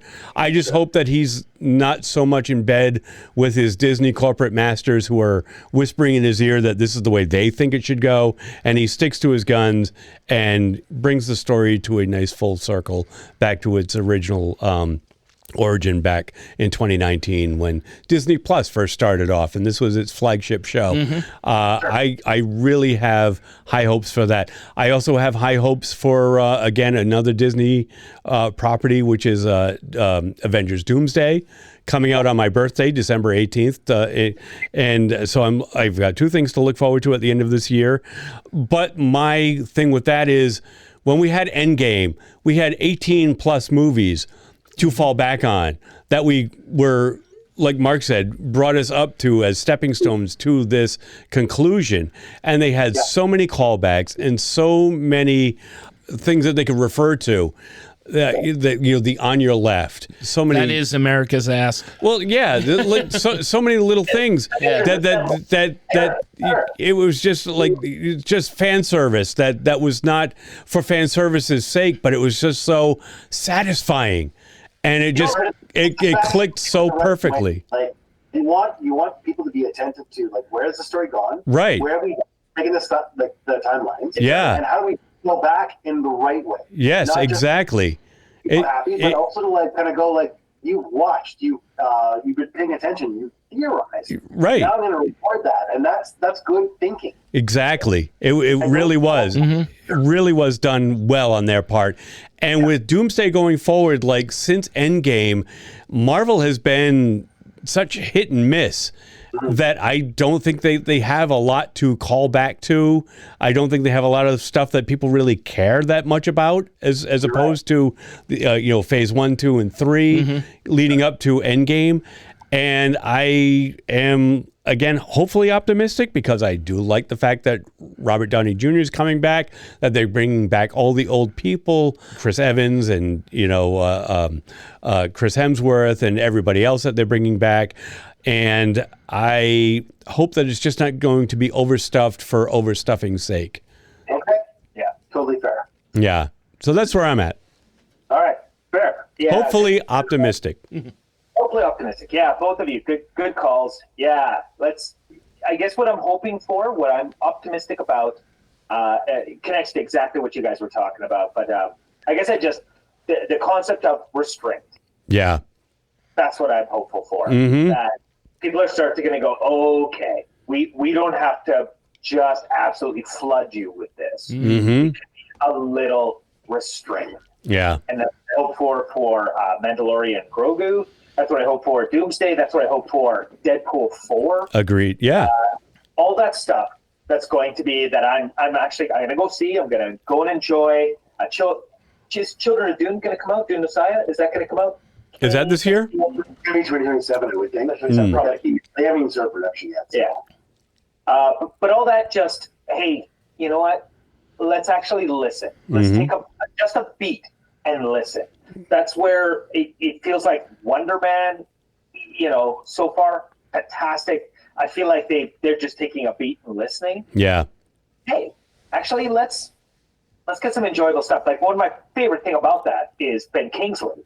And the fact that he's got this fucking they're still playing on the fact he's milked that role out. Oh yeah. You know, the Mandarin, the fact that he was a Mandarin, and they are absolutely making a meal of it, and he is wonderful. Love watching him. Yeah, So, he is fantastic. oh, good. Yeah. Yeah. So restraint in the sense of like, let's people enjoy the subtleties, the little bits, you know, the fun there. God, I wish they'd come up with another, maybe not a part 2, but another kind of thing like Werewolf by Night. That was like one of the coolest things. Yeah, and did you notice at the beginning of this series they called it the Marvel Spotlight, like did with Werewolf by Night? It was under that banner. Yeah, why not utilize that? I'm also optimistic because of Guillermo del Toro. I will not oppose a dark universe himself as long as it's helmed by the right people. Absolutely. Agreed. I want to see. Maybe not necessarily a Dracula thing yet, because to be honest, one of my favorite iterations of Dracula right now is that 3-part Netflix series. That was good. In the frame of the Sherlock Holmes. Yeah. That was unbelievable. Yeah. But, you know, That was one of the first things we reviewed. Yeah. Creature from the Black Lagoon, a Jekyll and Hyde would be cool, but give it to the right people. Show restraint. Give it to the right people. Yes. Give us those beautiful monster movies again. Do it honorably. And standalone classic. Yeah. Don't make it so that it has to tie into something. It does Make it not. so good on its own. Yeah. You know, so that's what I'm looking for. I would love to see that. Yep. Yeah. Love Frankenstein. Yeah. They did it in the 40s with less means of technology and ways to do it now. They created a whole monster universe, and not all the films were great, but they didn't care. They just kept going. And if you're setting out to create if you want to start creating this universe, not everything you're going to hit out of the park is going to be a home run, but just go up at bat again and try something else. You'll find an audience for it. But experimentation is kind of where the best iterations come from. Absolutely. You have to learn what to do the next time. I love the Invisible Man right now. Yes. Like what they did with that, with the first one. whatever her name is, sorry. Moss, Elizabeth werewolf Moss? movie with Yeah. Tristan. Yeah. Wolfman. Yeah, Wolfman was good. neat. And hey, I actually had a good time in it too. I enjoyed it. You know, it was different and interesting. It's a good stuff. And you guys talked about that. You know, a lot of that nuance. But anyway, show restraint and show, I don't know, just trust, maybe. That's it. And that's a hard thing. I get it. As a studio, as something where it's built to make money, like they're built to make money, and that's how they continue to be able to do things. But that shouldn't be the number one decision maker. And I think it has been. And that's a systemic thing. Anyway. Yeah. So a couple things I'm really looking forward to. So the first one was The Boys. So this is one of my favorite series. The and Boys is awesome. Series, but Yes. Agreed. I feel like it's trying way too hard from the spin-offs and everything else, kind of like expand. I don't want to expand. I want to contract. Yes, I want a really lovely, smart, thoughtful ending that makes sense. And I think the temptation is to just kind of like, what else can we do? Right, right. So are you not a fan of Gen V? No, I'm not. Okay. The CW died for a reason. So I've had enough. I had enough of it, but the first couple seasons of The Boys, it was like, I love this, and I've rewatched it a couple times, and I'm a huge fan. But I don't want to see that legacy deteriorate. So for me, that's a big one. Yeah. Okay. Second one, this is just going to slide this in because I'm not going to take too long, but it's just Spider-Man. So this was another one that was really awesome, and I loved where it went. I loved how it out, and it was super enjoyable. But same thing, the temptation is to go like, how can we expand? How can we make it bigger? And I don't want it bigger. I want it narrow. I want it focused. And so we've got Brand New Day coming. This may be the last Tom Holland. Yeah. And if that's the case, I really want it to be something where it's a showcase for him. Yeah. He can kind of leave this in a way that builds something for future reboots. That's maybe not the right way to think about it, but I'm seeing lots of stuff about Sam Raimi's next reboot of what he was trying to do. Yeah. And how that's never going to happen. And I don't want anyone to back themselves in the corner where they can't actually take something that was really good about something and never revitalize it. And this is what people do. Sometimes it's scorched earth because they want to push a vision to the point where the studios hate it. And I'll never let them do that again. and that's maybe not the right way to approach it. So, what's the latest, Sam Raimi film? Send Help. Send Help. Yeah. Have you seen it yet? Not yet, but I want to. And it's supposed to be reviewed really well. Yeah, It looks great. I'm hearing really good things about it. I haven't seen it yet either. Oh my God, I'd love to see it with the four of us. Mm-hmm. Okay. No worries. Yeah. Anyway, so let's use topics one more time. And I'm going to talk a little bit about the role of fan service. So, one of the things about being a geek and having geeks around you and listening to geeks talk is oftentimes people will talk about the role and to the detriment sometimes of like geekdom of fan service. Mm-hmm. And so the example I wanted to use, and I know I put this out there already to talk about it, but Minecraft the movie. So this film is not a great film. I may be the only person who's seen it because I had to go with my daughter. Yeah. And it was a fucking terrible movie. But there were so many people who were so incredibly enthusiastic about it that did not help to facilitate future geekdom. Mostly 15-year-old kids. It's a good thing or a bad thing, depending on how it's done. Mm-hmm. And so I'm start with Brien in this case. Brien, what do you think? Fan service, can it be a tool or is it a detriment to geekdom? Can't it be both? I mean, fan service, as I mentioned before, it does serve its purpose when it's handled right. Fans love to know that the IP, quote unquote, gets them just as much as the fans understand and love the property itself. All the callbacks and references that the Avengers Endgame made, like I said earlier, on your left, Captain America picking up Thor's hammer, and so forth. That paid off big time. For those of us who sat through and loved, like I said, 18 plus films that preceded it. But yeah, I mean, when it's done right, I think fan service does have its place. I love to see that payoff, when it's done right. Not just because it's there for them to be like, well, we know that this was a big thing in, like, say, the video game, say the comic book, say whatever. But when it's handled correctly, like they did with Marvel, with all those references and callbacks, I think that was perfect. And it's got to be done right. Like Marc said, having Jason Momoa play Lobo in the Supergirl movie, fan service, that's done right. That's perfect fan casting.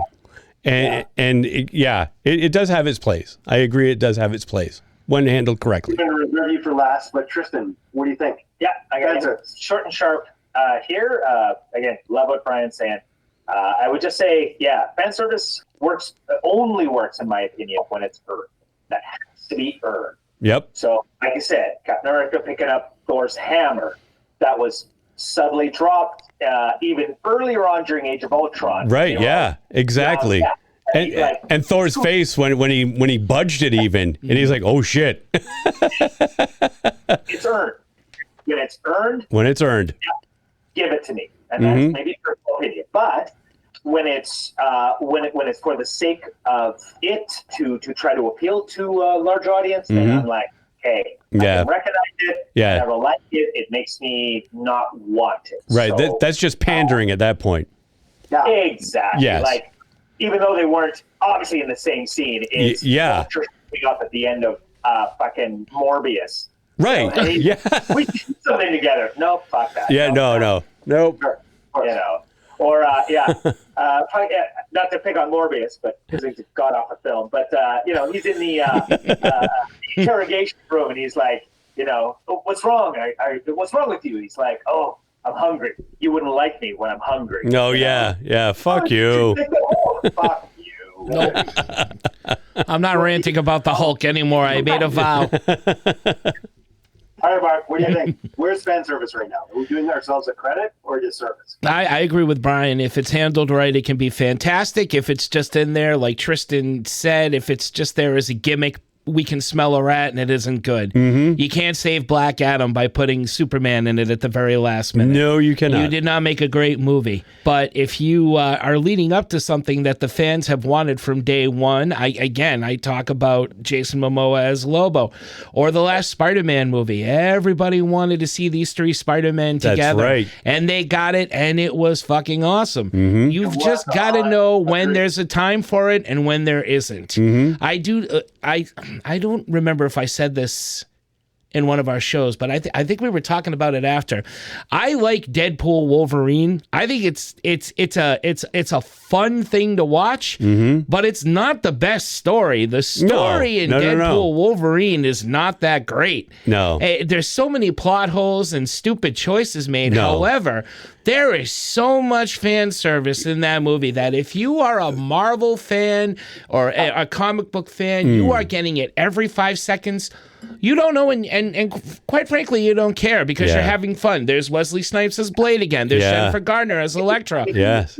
On the fan service. Right. Yeah, exactly. And it was still enjoyable. You made it clear that this was more of a theme park ride, and I know that sounds incredibly pretentious. No, you're. But you were basically there to see. Let's spot who's going to show up in Deadpool. Yeah. The Chris Evans as the Human Torch instead of Captain. Oh, that was brilliant. Brilliantly done. Yeah, he's going to say it. He's going to say it. Flame on. Oh my God, he didn't say it. That was awesome. That's not what I thought he was going to say. Absolutely. But however, it can... It's so satisfying, though, for certain fans who just went like, this is what I wanted from the film. Like, I know that this isn't canon, so I'm expecting them to, like, give me what I'm hoping for. That's not the wrong choices. Those are just, like, different choices. Absolutely. Yeah, Mark, you're absolutely right. Like, there wasn't much story. People went to see that movie, I think, for the chemistry between Ryan Reynolds and Hugh Jackman, which they've been seeing progress online in these little clips that they've been putting out for years and years. Absolutely. And all those little things that you mentioned, all those little moments in the movies with Ryan Reynolds and Blade and Elektra,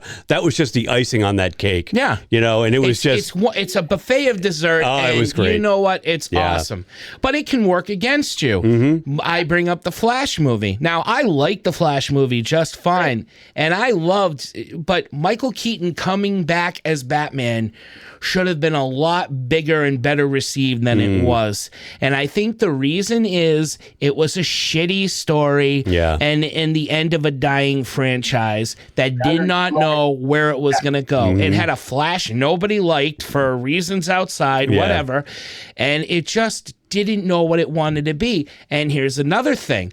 There was a way to make it good, and the fans were sounding off. Let's get Michael Keaton back as Thomas Wayne. Let's do Flashpoint. You have all the characters there. You can get rid of this universe and go on into a new universe the way Flashpoint did it in the book. It would have been phenomenal. So you could finish out that universe with a little bit of dignity, but you could bring Michael Keaton back as a Batman instead of some guy just in a mansion who can barely cook pasta for some reason. I don't know why the hell that was thrown in there. And instead just try to cling to something that was never there. So that's a gimmick. Hey, we have a shitty movie. We don't know how to end this series, but let's put Michael Keaton back in the Batsuit and everyone will overlook it. Well, clearly they didn't because that movie was not great. Sadly, again, the geeks we really liked it because we're hardcore Michael Keaton Batman fans. It's about Ezra Miller and less about like Michael Keaton. Right. Like people were like revolting against like Ezra Miller's personal politics. Sure, and that appeared in that film. But if they knew they were going to get a different Flash at the end, if they knew they were getting Flashpoint, I guarantee you the movie would have been better if they had followed that story. If they had pitted Jason Momoa against Gal Gadot as Wonder Woman and Aquaman like they do in the book. If they had brought in a different Supergirl, and even if they had done the Superman story a little bit differently than they did at Flashpoint, where he's this like scientific experiment gone wrong. Yeah. You could have had a lot to play with there. You would have had a good story. You could have sent the universe off and you could have made way for something else. You could have restarted everything fresh and been like, okay, let's start again. But and it's the myth. My question for you, like, are we right now going like, okay, so we understand like geeks, we understand nerds, we know what they want. Why are we giving it to them? Like, intuitively, you probably would have asked for exactly these same things. I don't know. What is it? Well, is there a reason? But if your money, sure, but if know what these like and what they want from them, like. There's not one person in the general populace who's going to be like, oh, I was thinking about this. So that's the point. They're trying to make it for everyone. Yeah, but it waters and But the people are going to see this movie a second time, a third time, buy the movie, get the DVD. All the things are going to make it like substantially more foundational. They're let on those wins. Yeah. Like I feel like if you're going to be marketing to a certain population, you need to think about like who's going to invest and who's going to be like wanting to do those things that you're trying to instill. And you can't make generalized things for people who are not that invested. Yeah, but who's making those decisions? No one has that kind of critical thinking. Well, this is what still like done is making better decisions. The suits are making those decisions. Unfortunately. They've always missed the point. Yeah. So anyway, middle-aged white man. Am I right?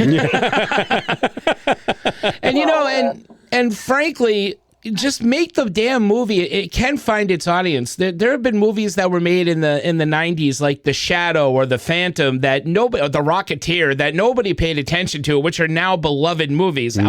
You go back and you talk to people, and they're like, "Oh, I really liked The Shadow. Oh, The Rocketeer was awesome." My wife does not agree. Well, I'm sorry. Like there was something that was inherent in who they were. Yeah. They just didn't have a name for it or a voice for it. Like this is where I think again geekdom really has. Yes. It's more universal than we think it is. Franchise like population of just like that speaks to me. This is meaningful to me. Yeah. Like there's universal themes that still are universal. Is that why we're getting Highlander, the remake? Is that why we're getting? Thank God. A new Darkman? Can they go to Planet Zeist? So I want to talk about the big, like, sort of topics of 2025. Okay. This is the wrap up. This is the wrap up. I want to talk to everyone about like what does it mean to be like cable versus stream. So right now, everyone in the room, do you still have cable? And if you do, why haven't you changed to just stream? What's wrong? Mark, what do you got? Just got too expensive. Yeah. Right. Like, honestly, it got too expensive, and there was really nothing on cable for me. There was just nothing for me, and there were streaming platforms that had what I wanted, and you know, cable was just bombarded with commercials. And if you wanted channels without commercials, you had to pay extra. And unfortunately, when you have a family and you have car payments and a mortgage, you can't just say, "Oh, all right, let's chalk up another how many bits of money for just to have Showtime." Like it wasn't worth it. So I don't have it. That's why I got rid of it. It's too expensive, and quite frankly, it wasn't worth it. It wasn't even worth the hassle. God forbid if something went wrong with it, because you'd have to try to talk to people to fix it. And you still, I guess, get that with other things, but you do. Never have I encountered anything like Comcast. And I hope to never again. My question for you is: have you expanded your world or have you limited it? Have I expanded my world? Yeah, because without cable, when you go and like kind of stream what you want and create an echo chamber, have you limited your like worldview or have you expanded it? I think I've expanded it because there's just so many different options out there now that have gotten, there's series that were created just for those services now that spawn new actors and new ideas and new things that I don't think I would have ever seen on cable, because cable would just keep giving you the same kind of crap. Yeah. Whereas the streaming show had more, they didn't have to answer for so much. So now they could take a show. It didn't have to be interrupted by commercials every 2 seconds. And they gave us better storytelling. They gave us a limited series where we could like mini movies to watch. And again, they brought on fresh talent and new concepts. And from that, other things were created, and I think that's where it was. There were also, from streaming services, there were channels that decided to show movies that I never would have caught on cable. Tubi has brought movies I had no idea existed in the world of exploitation and drive-through cinema that I wouldn't have caught on frickin' HBO. Never in a million years. They wouldn't have played Hollywood Boulevard or, Chainsaw Hookers or anything like that. So thank you. Yeah. Frankenhooker, all the good stuff. All the great stuff. Do you still have cable? And are you streaming? And what do you think is the value of like more streaming or more cable, hypothetically, in terms of like opportunity? Okay, so I do not have cable anymore. We cut the cord to, maybe close to 10 years now. We actually have a antenna that we put up to get our local channels, and we have a little DVR that we record our local shows off of ABC, NBC, CBS, whatever. Mostly my wife. She likes the sitcoms and stuff. But even then, we don't usually, lately we haven't been bothering with that very much, because a lot of these networks now are all incorporated into streaming services where you can stream your local CBS affiliate on Paramount Plus, which I have through Amazon. And yeah, like you said, I think like before we were paying for stuff that we weren't watching. When we had cable, we had all these hundreds of channels, and we maybe watched 5 to 10 to maybe 15 tops. And now that we are just streaming what we want, I think we're exposed to more stuff, but it's more stuff that we want to see, as opposed to stuff that's like, oh, well, we just, we're channel surfing and this looked good, but it was crap, that kind of thing. And I do like the fact that you can pick and choose what you want to see. But to that end, even in the last 10 years, I've seen changes where, like, we would pay for a service and there were no commercials. And then 5 years down the road, they change it. We're like, well, we're changing the pricing plan where now what you have is now the bottom tier. So you're going to be paying for commercials. But you can pay an extra $5 now for no commercials, where I had already been paying for that before. And that's what pisses me off, where they just keep restructuring. And yes, at first it was a money-saving thing, but for all the stuff that we subscribe to, and we do subscribe to a lot, it's almost up what we were paying for cable. 100%. It is. Totally. But but to that end, like we found different ways of like monetizing. It is. Our tendencies. But to that end, it's what we want to watch, as opposed to paying the same thing for hundreds of things that we don't want to see and will never watch. And we can always cancel it at any time and resubscribe if we want to down the road. Right. Which is the nice, I guess, the freedom of it all. Yeah, at least it's yours. Like, you get to pick. Yeah, exactly. You're, like, kind of thrown onto you. Mm-hmm. What do you think? Both of you, exactly my argument. Exactly that. Cut the cord a while ago for all the same reasons and all that kind of thing. The only thing I'll add to this is that I have altered the way my tolerance has waned. As far as I want to watch a movie, I need to go and find a way to go get that movie. I go to a store. Yeah. Find video cassette to rent. It's not there. I got to make a plan around that. That's just accept. Now, when I want to watch a movie, and I cannot find it on the streaming services I can access at the moment, I'm like, this is bullshit. Yeah. First world problems. It's so upfront. And I'm like, and I get angry. And I'm like, whoa, I'm trying to find and problem solve this. So my tolerances have altered. My kids that have not really understood cable and who have not immediate availability, that immediate on-demand, immediate availability. Yeah. And, now the threshold of tolerance to not be able to access what we want when we want to watch it is now the norm, right? It is, if it's not immediately available, then forget it, right? Or whatnot, or I'll pay that exorbitant amount or whatever. So it's a new way to absorb. It's a new way to watch, and I'm there. I didn't realize when it happened. When I had cable, it was accepted. I gotta wait a week. Yep. Now it's a novelty when shows are dropped weekly or they have season. It's like, you have to wait till next week. Isn't that wild? Yeah. Novelty to not have that accessibility. So it's a new way to do things. I couldn't say if it's good or bad or if it's better or worse, to be honest. Yeah. It's different, and it's going to keep going. The rate of change is phenomenal. So, quick tangent. The my business, my own business, talks about innovation and the rate of change and stuff like that. Right. So accessibility to things. When radio came out, it took 40 years before radio was accepted in the household. So people went, okay, this is the norm. It took 30 years for television. Right. It took 20 years for the internet. When ChatGPT came out, in 2 days, they had 22 billion downloads. No kidding. Jesus. That's scary. Wow. The rate of change is phenomenal. Yeah. So we can stand against it and complain about it, or we find ways to now go, okay, this is the way things are done. And that's always interesting to me. So it has to do with cable and streaming in the sense that people, like my kids want sound bites. They watch things like TikTok and YouTube. Yeah. Quick things because they're quick, dirty, quick information and boom, boom, boom, boom. Right. To get my son to sit and watch a movie, I might as well be like stabbing in the eye. For an hour and 30 minutes. We've created that. We've created that. Yeah. Which is bad is an okay thing.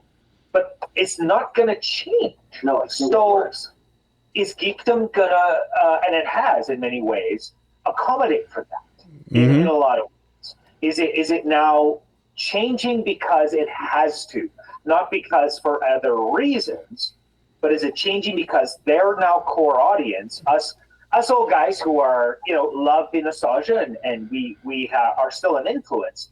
When we start dying out at some point, it's going to change again to be like short, sharp little pieces of content and media pieces where the long story is going to be novelty. Right. It's wild. And I don't know where I'm going with this, but it's just, we have to evolve because the way that we do it is evolving. So, sure. I think this is something that we can explore further in a subsequent episode. Oh, totally. Mm-hmm. A whole episode on this, dude. Yeah.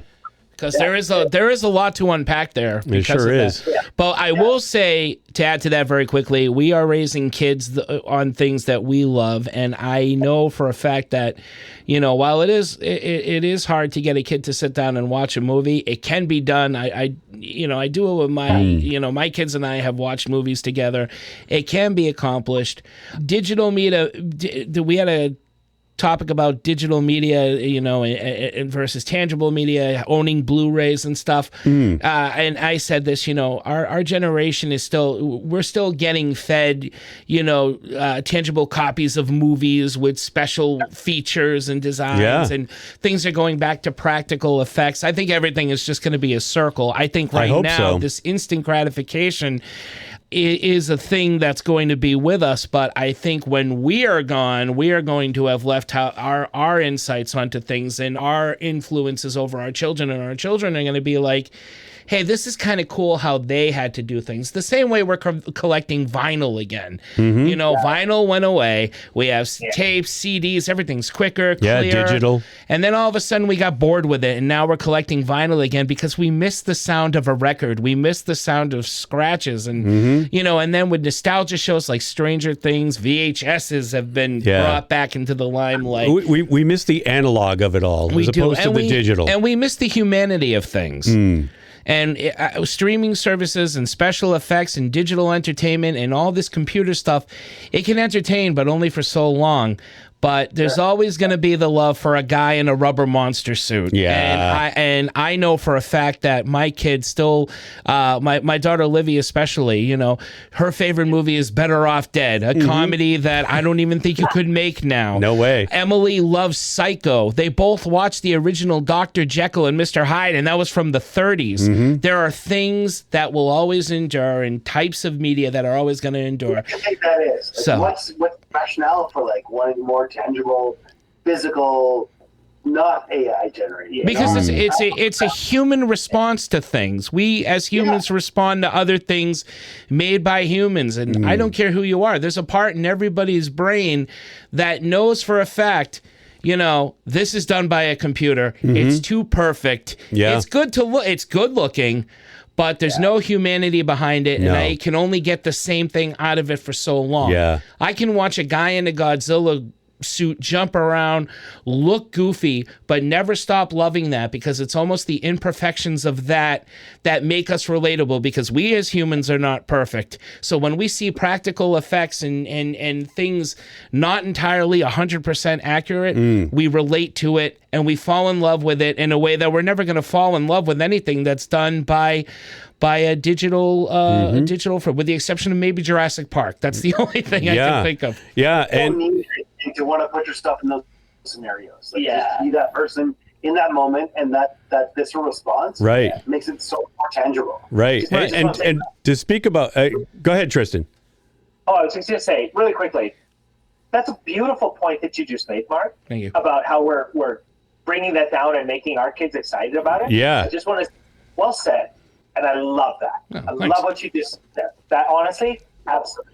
And I just want to kind of harp on what you had just said, Mark. Go for it. Where like we're talking about like everything's digital and everything's immediate gratification, but like Tristan said, you want to watch that movie when you want to watch it, and if it's not there, you get pissed off because with a lot of these streaming services, it's like, well, I knew this movie was on Netflix. What the hell happened? And then they move it to another streaming service, and then that other streaming service drops it, and then it's somewhere else, and you cannot find it anywhere. So I love, Mark knows, I still love to buy physical media. I have stacks and stacks of Blu-rays and DVDs just off camera over here, and I still love to get them because of that fact, where if it's not available and I want to watch it, at least I know I can grab that disc off the shelf, pop it in my Blu-ray player, and watch it whenever I want. And that is something to be said for that, for having the tangible. All right. Yeah. So last thing I want to talk about today is, and this is the last topic we'll talk about. Sure. But so, kiss cam. So this idea of like privacy versus personal. Like, yeah. Very much. Like, it's not easy to be a nerd. It's no. Not easy to be public about what you want to do. And one of the things I love that we've all experienced is going to Comic-Con. Yeah. And being there and enjoying it and seeing people who are like putting themselves out there. Mm-hmm. That there is a negative connotation to being filmed doing what you love, because if you're making yourself embarrassed, you're going to put yourself in a way that you feel like it's not positively portrayed. Yeah. Is that's going to deter you from doing this in the future? So my question is it harder to be a nerd now than it was 20 years ago? Because I think if you want to be a nerd 20 years ago, you had a group. You could do that. But now it's a lot more public, and it can also be filmed. So if you were advising your kids to be a nerd, is it harder now or is it easier now? What do you think? Mark. Now I think it's easier being a nerd. That's my core reaction. I don't know. Being a nerd back then, you were not accepted. You're accepted now. There's the risk of getting filmed, being embarrassed, but not being accepted and being a nerd was plenty embarrassing as a kid. Right. I think while it's still kind of the same side of the coins, you're always going to be labeled a little different, and you're going to be labeled by outsiders, even except at conventions. You go to New York, there's going to be a point where you leave the convention and you're walking out there in a goofy outfit. You're going to leave the Comic-Con world and you're going to go out into the real world, and you're going to get on a train or whatever, and people are going to look at you funny. And yeah, people will probably record you now, and they may try to fuck with you, and they could post it somewhere. So it might be a little bit more, risky and a little dangerous. But back then, when I was a kid, if you went in a Star Wars shirt, you got the shit beaten out of you. Literally got the shit beaten. Kids would throw things at you. Yeah. And I speak from experience, man. So I don't know if it's changed all that much. The tools have changed and maybe have gotten more advanced, but the whole critique of being a nerd has never changed, and it's or a geek. That's always stayed the same, and I think it's always going to be that way. So that's mine.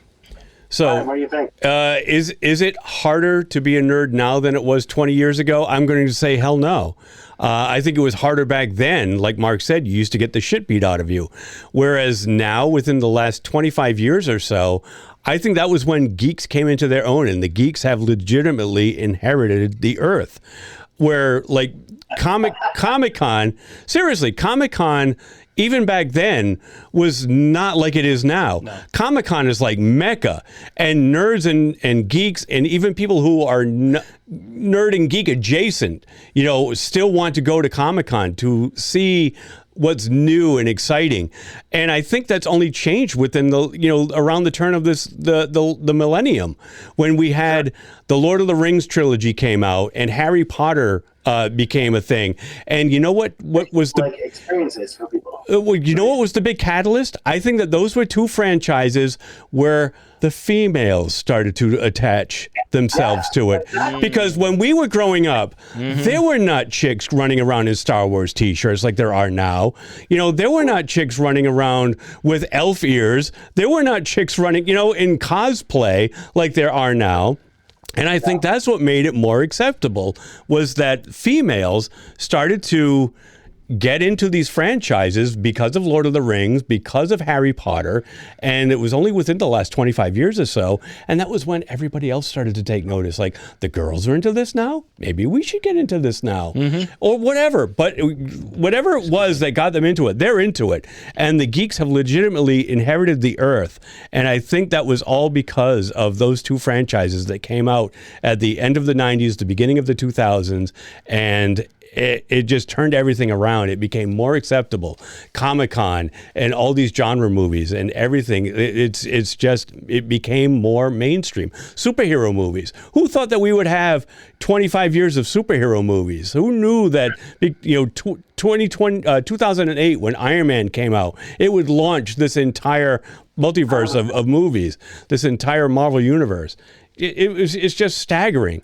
I never saw it coming. It totally blindsided me. I was just excited that we were getting an Iron Man movie because that was my boy, I was the only one that was like, hell yeah, Robert Downey Jr., he's perfect for Tony Stark. He's an alcoholic himself. That's what Tony Stark is. So yeah, I was championing that movie, and then when it totally exploded, and now DC is well, Marvel's having this renaissance. Why don't we get in on the game? And it became like the Coke and Pepsi of Superman movies, and they're trying to outdo each other. I'm here for it, man. I am just here for it, and I'm glad it's happened finally. Because like I said in our opening, I was there in the dark days before Star Wars when I was clinging to the Planet of the Apes TV show, and I was the only one I remember who watched that. I was like, oh, $6 Million Man. Oh, this guy's a half robot. Yeah, I'm in for that. Sure, let's watch that show. And then Battlestar Galactica came out, and I was like, yes, let's watch that. I was there for, Jesus. Well, we were all there for Jesus. Yeah, we were all there for Jesus, yes. It's a come to church kind of day. What was it? Lost in Space. Oh. Way back, Lost in Space was, one of the first things I gravitated towards, Yeah, Gilligan's Island. Yeah. But to tell other kids that I watched that would get laughed out of the classroom, and now it's like, oh my God, you met Bill Mumy? Come on, that's awesome. Nice. Yeah. Short and sharp, I agree. It is easier now. The example of sight is that literally right now, my daughter is at a mall here. There's a big mall that's like a kilometer long called West Edmonton Mall. It's okay. What Edmonton's known for, right? It's just a mall. But she's there with 3 friends. And they're each actually cosplaying right now for no other reason than just to wander around in their costumes. That's fine. Our kids used to do the same thing. Absolutely. Yeah. So exactly that. The other thing is, with a friend of mine, we host what's called a nerd burlesque called Nerdlesque. Nice. Kind of thing. And so, with these really incredible dancers, some are women of all shapes and sizes, some men, some trans people, and things like that. Okay. They're all like nerds expressing through performance and stuff like that. It's fun. So I feel like it's easier now. This is the Battle of Hoth through interpretive dance. Yeah. The incision of the tauntaun, right? But sexy. Rabbit. Oh, yeah. Anyway, so, yeah, that's fun. Yeah. I think it's all hard. I think when we talk about enabling people to be able to be more nerdy and more kind of where your nuances are, I think there's also challenges too. It's not easy. It's when you're enabled to be someone who is in front of the public and you can kind of lean into your nuances, that's really great. But true to yourself, I don't think that's easy. It's not that easy. So, in the future, my hope for, nerds is there's more, spots to kind of save yourself and kind of, protect yourself. Yeah. And think, okay, well, this wasn't the best, but I kind of found a way to get there. And, there can be more champions. I actually feel as we grow more towards, polarizing where we think we're going to go in the future, I mean, people are okay, well, I want to be more, political. I want to be more, social. Yeah. I think the social, that tent is going to be very positive. Yeah, and that's where I want to lean. I want to kind of guide my kids, if they need to that tent, as much as possible, because I think that's going to be a safe space. Yeah, and it's going to be harder, but it's also going to be rewarding.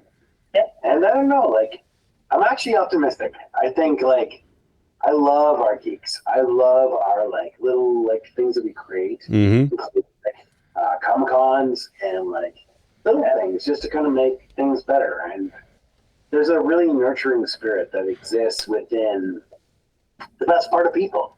Yeah. And I look at, like, examples, not even, like, local, but cross-border, and thinking, like, hey, this is going to be there for those people. And, like, especially for Scarlett, like, that's the one person I sort of feel is the most vulnerable. This is my youngest. And I know for sure she's going to be, like, feeling vulnerable and, like, out there and kind of like, who's got my back? And I know there will be people who do, because being innovative and, like, thoughtful and spontaneous, those are all, like, really rewarding. Yeah. I want that for all of our kids, all of ourselves. Absolutely. Yeah. And it's going to be there. We're fostering it and kind of protecting it as best we can. Yeah. Anyway, we'll see what it looks like in 2026. Well said, Chris. Well said. Absolutely. I like that. Wow. Cheers. All right. So if I was going to wrap up everything for this year, well, congratulations. The Tribble Alliance lives strong. We do. And, we will see you all in a month from now, and we're going to talk about the most important things that happen for the month. And I love all of your brains. Yeah. Thanks for being amazing people, and we're going to get there as a collective and as a group that's looking for the best for 2026. Agreed. Here's to the future. Absolutely. Ching, ching. Yeah. Live long and prosper. Yes. May the force be with you. The needs of the many outweigh the needs of the few. Yeah, that's it. Or the one.